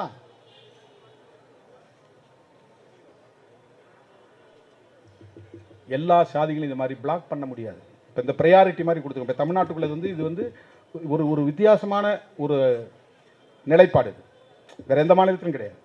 இது வந்து ஒரே தொகுப்பாக இருக்கிறாங்க. அந்த தொகுப்புக்குள்ளே ஒரு பிரிவினருக்கு முன்னுரிமை அடிப்படையில் இடஒதுக்கீடு, அவ்வளோதான். இது இந்த சப்கோட்டா வேற, அவங்க சொல்கிற சப்கேட்டகரைசேஷன் பேஸ்ட் சப்கோட்டா என்பது வேற. அதை சப்கோட்டானே சொல்ல முடியாது. தனித்தனியாக பிரித்து பங்கு போட்டு கொடுத்துட்டா அப்புறம் எங்கிருந்து அது உள்ளொதுக்கீடு? நான் 4 பழம் இருக்குது, 4 பேர் வரேன், 4 பேரும் தனித்தனியாக கொடுத்துட்டு அது பேர் உள்ளொதுக்கீடு கிடையாது. 5 பேர் கையில் ஒரு பழத்தை கொடுத்து ஆளுக்கு கொஞ்சமாக பிரிச்சுக்க. இவனுக்கு வந்து 3 கீற்று அதிகமாக கொடு. மாம்பழத்தில் வந்து 3க்கு 10 அறுத்துனா 3 கீற்று இவனுக்கு மட்டும் கொடுத்து, இவன் சின்ன பையன் பசி தாங்க மாட்டான், இவனுக்கு கொடு அப்படின்னா அது சப்கோட்டா. ஒரு பழத்தை 5 பேர் பங்கு போட்டு அதில் ஒருத்தனுக்கு ஒரு ஸ்பெஷல் அட்டென்ஷனுங்கிற அடிப்படையில் தனியாக கொடுத்தா அது சப்கோட்டா. தனித்தனியாக 4 பழத்தை 4 பேருக்கு பிரித்து கொடுத்துட்டா அது சப்கோட்டா கிடையாது. இவனுக்கு ஒன்று கொடுத்தாச்சு, அவனுக்கு ஒன்று கொடுத்தாச்சு, அவனுக்கு ஒன்று கொடுத்தாச்சு, அவனுக்கு கொடுத்தாச்சு. Quota divided into 4. People divided into 4. அப்போ எஸ்சிங்கிற பட்டியல் கூட ஒரு 25 வருஷத்துக்கு பின்னால் இவங்கெல்லாம் யாராலும் இணைய முடியாது. எல்லாம் மைக்ராஸ்கோபிக் மைனாரிட்டியாக போயிடுவான். அகில இந்திய அளவிட 35 விழுக்காடாக இருக்கக்கூடிய தலித்தை ஒரு 3 விழுக்காடாக ஒரு சாதியாக கொண்டு போய் சுருக்கிறது, ஒரு 2 விழுக்காடாக ஒரு சாதியாக கொண்டு போய் சுருக்கிறது. நீ என்ன சொல்லுவ? எஸ்சி நாங்கள்லாம் வந்து 30% இருக்கிறோம் ஆல் இண்டியா லெவல்னு சொல்ல முடியாது. நாங்கள் எஸ்சி, அதில் இன்னும் சாதி நாங்கள் 2% இருக்கிறோம், நாங்கள் 1.5% இருக்குன்னு தான் சொல்ல முடியும். 2%-ஆக இருக்கிறவன் நீ எங்கே எம்எல்ஏ ஆகிறது, எங்கே எம்பி ஆகிறது, எங்கே சீஃப் மினிஸ்டர் ஆகிறது, எங்கே நீ பிரைம் மினிஸ்டர் ஆகிறது? உன்னால் எந்த காலத்திலும் பொலிட்டிக்கலாக எமர்ஜ் ஆக முடியாத அளவுக்கு ஓங்கி அடிக்கிற உள்குத்து தான் சப்கேட்டகரைசேஷன். எந்த காலத்திலும் நீ ஒற்றுமையாக இருந்து விடக்கூடாது. எந்த காலத்திலும் இந்த பெயரால் நீ அதிகாரத்தை நுகர்ந்து விடக்கூடாது. எந்த காலத்திலும் நீ ஆட்சி அதிகாரத்தை கைப்பற்ற வேண்டும் என்ற கனவே காணக்கூடாது. பிராட் சென்ஸில் பார்த்தாதான் இதை புரிஞ்சுக்க முடியும். விடுதலை சிறுத்தைகளிடம் வந்து சமூக நீதியை பற்றி எவனும் பாடம் எடுக்க தேவையில்லை. இதை மட்டும் சொல்ல நான் கடமைப்பட்டிருக்கிறேன். ஜனநாயகத்தை பற்றி விடுதலை சிறுத்தைகளுக்கு யாரும் அறிவுரை சொல்ல வேண்டிய தேவையில்லை. யார் எந்த நிலையிலே அடக்கப்பட்டிருக்கிறார்கள், ஒடுக்கப்பட்டிருக்கிறார்களோ அவர்களின் பக்கம் நிற்கிற இயக்கம்தான் விடுதலை சிறுத்தைகள் கட்சி. இன்னைக்கு ஒரு வாரமா பறையர் அமைப்புன்னு சில பேர் வந்து கண்ணா பின்னான்னு கடுமையாக தோட ரவிக்குமார் அவர்களையும் என்னையும் வறுத்தெடுக்கிறாங்க. இவனு வந்து துரோகம் பண்ணிட்டாங்க, இந்த இனத்துக்கு துரோகம் பண்ணிட்டாங்க. ஆரம்பத்திலிருந்தே இவனெல்லாம் சப்போர்ட் பண்ணி தாங்க 3% போயிருச்சு. இது இந்த பக்கத்தில் அவங்க இவர் மறைமுகமாக எதுக்குறாரு, இவர் ஒளிஞ்சு மறைஞ்சி எதுக்குறாரு. அதான் நேரடியாக எதுக்குறாருன்னு அவங்களால சொல்ல முடியல. ஆனால் குறை சொல்லணும், குற்றம் சொல்லணும். ஏன் மறைமுகமாக எதுக்குன்னு அது என்ன தேவை இருக்குது? எதுக்காக எதுக்கும்? எனக்கு அப்படி ஒரு உணர்வே கிடையாது. இன்னொரு சம்பவத்தை சொல்லி நான் முடிக்கிறேன். ராஜபாளையம் பக்கத்தில் மாலையாபுரம்னு ஒரு இடம். மாலையாபுரத்தில் ஒரு கூட்டம் நடத்துகிறாங்க. கொடியேற்றி வைத்து விட்டு ஒரு பெயர் பலகையை திறந்து வச்சுட்டு போகிறேன். அந்த தம்பி இப்போயும் கட்சியில் இருக்கிறாங்களா என்னன்னு எனக்கு தெரியல. அந்த கூட்டத்தில் போய் கொடியேற்றி வைத்து விட்டு பெயர் பலகையை திறந்து வச்சுட்டு மேடையில் பேசினேன். என்னுடைய 35 ஆண்டு கால வரலாற்றில் நான் பேசும்போது எழுந்து கூச்சல் போட்ட ஒரே நிகழ்வு அந்த நிகழ்வு தான். அவன் எழுந்துச்சு 10 பேர் கத்துனானுங்க. நான் பாட்டு பேசிக்கிட்டே இருந்தேன். அந்த 10 பேரும் கத்திட்டு கூச்சல் போட்டுட்டு விறுவிறுன்னு கிளம்பி போயிட்டாங்க. என்ன அப்பவும் நான் அது கண்டுகளை சரி போனால் அவராண்டு பேசிகிட்டே இருந்தேன். பேசி முடிச்ச பிறகு என்ன பண்ணேன்? இல்லை நீங்கள் வந்து ஜான் பாண்டியன் மாதிரி பேச மாட்டாங்கிறீங்களாண்ணா. அது என்னப்பா ஜான் பாண்டியன் மாதிரி? ஜான் பாண்டியன் வந்து அவங்க சாதி பெருமையை பேசுகிறாருல, இவரு சாதி பெருமையை பேச வேண்டியதானே? என்ன சாதி பெருமைப்பா? அதெல்லாம் பறையர்னு பேச வேண்டியதானே? வீர சாம்பவர் வீர பறையர்னு பேச வேண்டியதானே? நீங்கள் பேசலையா, அதனால் கோச்சிட்டு போயிட்டாங்க. சரி போனால் போகிறாங்க. போனவங்க என்ன பண்ணாங்க? நான் ஏற்றின கொடியை வெட்டி சாய்ச்சிட்டு நான் திறந்து வச்ச பெயர் பலகையும் தூக்கி எரிஞ்சு உடச்சி போட்டு போயிட்டாங்க. இதுவரை நான் அந்த ஊருக்கே போகல. நீங்கள் ஏன்பா போனீங்கன்னு நான் கேட்கல. திருப்பி வாங்கப்பான்னு நான் கூப்பிடல. சாதி ஒழிப்பில் நம்பிக்கை உள்ளவர்கள் என்னோடு வாருங்கள். இதுதான் நான் சொல்றேன். இன்னைக்கு நான் சொல்றேன், இப்பவும் நான் சொல்றேன், சாதி ஒழிப்பு தான் விடுதலை சிறுத்தைகளின் அரசியல் கோட்பாடு. அது முடியுமா முடியாதாங்கிறது வேற. அந்த அரசியல் கோட்பாட்டை மக்களிடத்தில் கொண்டு போய் சேர்க்க வேண்டும், அதை அடைகாக்க வேண்டும். அந்த நம்பிக்கை உள்ளவர்கள் தான் என் பின்னால் வரணும்னு அப்பயே நான் சொன்னேன். ஏன்பா நீங்கள் சாதி பேரில் என் பின்னால் வராதிங்க, என் சாதி என்னன்னு தெரிஞ்சு அப்படியே சடனாக அந்த நொடியிலிருந்து விலகி ஓடினவங்க நிறைய பேர் உண்டு. நான் வட மாவட்டத்திலிருந்து வந்தவொடனே இந்த சாதியாக தான் இருக்குன்னு அவனாக கற்பனை பண்ணிட்டு வந்து சில பேர் உறவாடினான். அவனுக்கு தனியாக உட்காந்து நிறைய சொன்னேன், என்ன சாதின்னு தெரிஞ்சுக்கிட்டு என் கூட வராதிங்க. நாளைக்கு ஒரு வேளை இதே சாதியில் ஒருத்தன் செவப்பாக வந்தான்னா கலராக வந்தான்னா அவன் பின்னால் ஓடி போயிடுவீங்க. அவர் அழகாக இருக்கிறாரு நல்லா இருக்கிறாருன்னு. அதனால் சாதி அடிப்படையில் வர நான் பேசுகிற அரசியல் புரிச்சுன்னு தான் நான் கூட வாங்க. இதை நான் சொன்னது 1990 மதுரையில் தேர்தல் அரசியலுக்கு வராத காலத்தில், தேர்தல் அரசியலில் ஈடுபடாத காலத்தில் சாதியவாதிகள் நம்மை சாதியாகவே பார்ப்பதனால் வருகிற சிக்கல் இது, அதனால் வருகிற சந்தேகம் இது, அதனால் வருகிற நம்பிக்கை இன்மை இது. சட்டமன்ற உறுப்பினராக இருக்கும்போது அவர் ஆதரித்து பேசுனது அவை குறிப்பில் இருக்கு. ரவிக்குமார் எதிர்க்கிறார் நான் சட்டமன்றத்தில் நான் போய் பக்கத்தில் உட்காந்து சட்டை பிடிச்சா இழுத்தேன், ஆதரவு தெரிவித்து பேசுங்க, ஆதரவு தெரிவித்து பேசுங்க. நான் பேசுகிறேன், அவர் அங்கே லிபர்ட்டி, நான் யாருக்கு லிபர்ட்டின்னு தலையிடுறதில்லை. சிந்தனை செல்வம் என்ன பேசுகிறாரு, பனையூர் பாபு என்ன பேசுகிறாரு, பாலாஜி என்ன பேசுகிறாரு, என்கிட்ட வரணும், என்கிட்ட சொல்லிட்டு போகணும், இதுதான் பேசணும், இதெல்லாம் பேசக்கூடாது. எப்போ அவர் ரவிக்குமாருக்கும் சரி இந்த எம்எல்ஏக்கிட்டையும் சரி ஒரு நாள் கூட நான் இதெல்லாம் பேசுறது கிடையாது. லிபர்ட்டி, அவங்க என்னை தலைவராக ஏற்றுக்கொண்டவர்களுக்கு நான் என்ன நிலைப்பாட்டை எடுத்திருக்கிறேன் என்பதை புரிந்து கொள்ள முடியும். அந்த புரிதலின் அடிப்படையில் தான் அவங்க இயங்குகிறார்கள். சட்டமன்றத்தில் அவர் ஆதரித்து பேசி வாழ்த்தி கடைசியாக முடிகிற கூட என்ன சொல்கிறாருன்னா, முடிகிற இடத்துல கூட கடைசியாக அவர் முடிக்கிறார். அதில் ஒரே ஒரு விஷயம் என்ன சொன்னார்னா, சென்சஸில் ஒரு சின்ன டெக்னிக்கல் ஃப்ளா இருக்குது. நீங்கள் இப்போ 2011 சென்சஸ் அடிப்படையில் இடஒதுக்கீடு கொடுத்துருக்குறீங்க, ஆனால் 1971 மொத்த இடஒதுக்கீடு அதோட நிற்குது, அதுக்கப்புறம் உயர்த்தவே இல்லை, அதை உயர்த்துங்க. 18 அட்லீஸ்ட் இப்போ இருக்கிற பாப்புலேஷன் அடிப்படையில் 19 உயர்த்துங்க. பழங்குடி மக்களுக்கு 1 இருக்கட்டும், எஸ்சிக்கு 19 இருக்கட்டும், மொத்தம் 19+1 20 இருக்கட்டும் பேசி முடிக்கிறார். அந்த இடத்துல நாம யாரும் கூட இருந்து ஏங்க நீங்க எப்படியாவது மறக்காம அருந்ததியை பற்றி பேசுறீங்களா நம்ம சொல்லலை. என்ன அவர் அந்த இடத்துல தன்னியல்பா தன்னுடைய கருத்தை பதிவு செய்கிறார். அருந்ததியர் மக்களுக்கு இடஒதுக்கீடு கொடுத்ததை ஆதரித்து பேசிட்டு கடைசியாக முடிக்கிற போது இன்னைக்கு இது தோழர்கள் அனுப்பி வச்சது.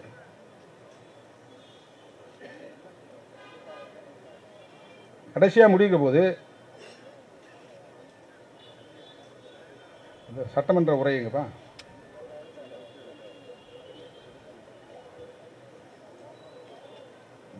இந்த வன்னியர் சரி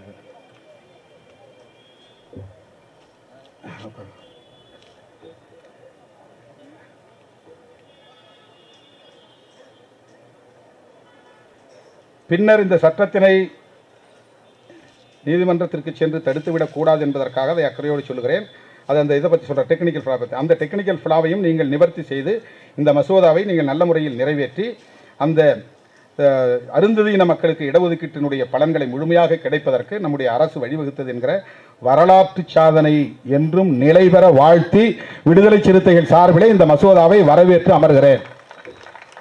கலைஞரை வாழ்த்தி இது ஒரு வரலாற்று சாதனை, இது என்றும் நிலை பெற வேண்டும் என வாழ்த்தி விடுதலை சிறுத்தைகளின் சார்பிலே வாழ்த்தி அமர்கிறேன். இது இன்றைக்கு அவை குறிப்பில் இருக்கு. ஆனால் எழுதுறவனா என்ன ஆகுறான், ரவிக்குமார் எதிர்க்கிறாரு. இதுக்கு நாம் விளக்கம் சொல்ல முடியாது. நாம் தமிழ்நாட்டில் வழங்கப்பட்டிருக்கிற உள்ஒதுக்கீட்டை விமர்சிக்கவில்லை, எதிர்க்கவில்லை, அவ்வளவுதான். 2 வரிப்பதில் உச்சநீதிமன்ற தீர்ப்பில் இருக்கிற உள்குத்து என்கிற சதி முயற்சியை அம்பலப்படுத்துகிறோம். இது தடுக்க முடியுமா தடுக்க முடியாதா அப்படிங்கிறது கேள்வி வேற. தடுக்க முடியுங்கிற நம்பிக்கை ஏன் வந்திருக்குன்னா, பிஜேபி கூட்டணியில் இருக்கிற தலித்துகளை எதிர்ப்பு தெரிவிக்கிறான். சப்கேட்டகரைசேஷன் வேண்டாம், கிரீமி லேயரும் வேண்டாம். நாம எதிர்த்தா அவன் கண்டுக்க மாட்டான். சிராக் பஸ்வான் எதிர்க்கிறார். நாங்க அவர்கிட்ட போய் இது சும்மா மரியாதை நிமித்தம் கொடுக்கலாம். ஏன்னா ராம்விலாஸ் பாஸ்வானை பார்த்த மாதிரி அவரையும் பார்த்துருவோம் அப்படின்னு போய் பார்க்க போனோம். அவர் கொந்தளிச்சு போய் பேசுகிறார். நாங்களே வந்து அவரை விட ரொம்ப ஸ்லோவாக இருக்கிறோமோங்கிற மாதிரி இருந்துச்சு அவர் பேசுனதை பார்த்தா. அவர் கொந்தளிச்சு பேசினார். என்ன இப்படி இது வந்து எப்படி, நான் பிரைம் மினிஸ்டர் நாளைக்கு பார்க்க போகிறேன், எல்லாரும் அழைச்சி போகிறேன், நான் கூட்டம் போட்டால் நீங்கள் வருவீங்களா அப்படின்னாரு. ராம்விலாஸ் பாஸ்வான், நீங்கள் பிஜேபி கூட்டத்தில் இருந்த போய் ராம்விலாஸ் பாஸ்வான் கூட்டம் போட்டால் நாங்கள் போயிருக்கிறோம். அவர்கிட்ட சொன்னேன், உங்கள் ஃபாதர் கூட்டம் போட்ட போய் நாங்கள் போயிருக்கிறோம். எங்களுக்கு பிஜேபி பிடிக்காது, அது வேறு விஷயம். அந்த அணியை நாங்கள் எதிர்க்கிறோம். அது அவங்கள்ட்டே சொன்னாங்க. ராம்தாஸ் அத்வாலேட்டே சொல்லுவேன், we are dead against to NDA BJP, but you are my brother, beloved brother, because why, because you are Ambedkarite, I believe still அப்படின்னு அவர்கிட்ட சொல்லியிருக்கேன். இன்னமும் நான் நம்புகிறேன் நீங்கள் ஒரு அம்பேத்கரியவாதியாக இருக்கிறீங்க. ஏன்னா அவர் ஆதி காலத்து தலித் பேந்தர் ஜெனரல் செக்ரட்டரி. அவர் தலித் பேந்தர் இயக்கத்தினுடைய பொதுச் செயலாளராக இருந்தவர். இன்றைக்கி நான் போவேன், நாங்கள் அதை எதிர்க்கிறது வேறு, அவருக்கும் தெரியும். கடுமையாக பார்லிமெண்ட்டில் விமர்சித்து பேசுகிறோம், அதுவும் அவருக்கு தெரியும். ஆனால் எங்களை அடிக்கடி கூப்பிடுவார். அவர் கூப்பிட்டு இப்போ அன்றைக்கி டின்னர் கூப்பிட்டார். போவோம். அவர் ஸ்டாண்டு வேறு, பொலிட்டிக்கல் ஸ்டாண்டு. ஏன் ஸ்டாண்டு வேறு, பொலிட்டிக்கல் ஸ்டாண்டு. ஆனால் தலித் மக்களுடைய பிரச்சனைகள் என்று வருகிற போது அவர்களும் அங்கே முக்கியமான சக்தியாக இருக்கிறார்கள். போய் பார்த்தோம். இப்போ சிராக் பாஸ்வான் இது எதிர்க்கிறார். அதனால் பிஜேபி கிரீமி லேயர் நடைமுறைப்படுத்த மாட்டோம்னு யாரை வச்சு சொல்கிறான்? ரயில்வே துறை அமைச்சரை வச்சு சொல்கிறாங்க. ரயில்வே துறை அமைச்சருக்கு என்ன ரோல் இருக்குது அதில்? ரயில் ஓடுமா ஓடாதா, எங்கே ரயில் புது ரயில் ஓட போகிறோம், என்ன புது ரயிலில் என்னென்ன கன்வீனியன்ஸ் உருவாக்க போகிறோம், அதுதான் நீங்கள் சொல்லணும்.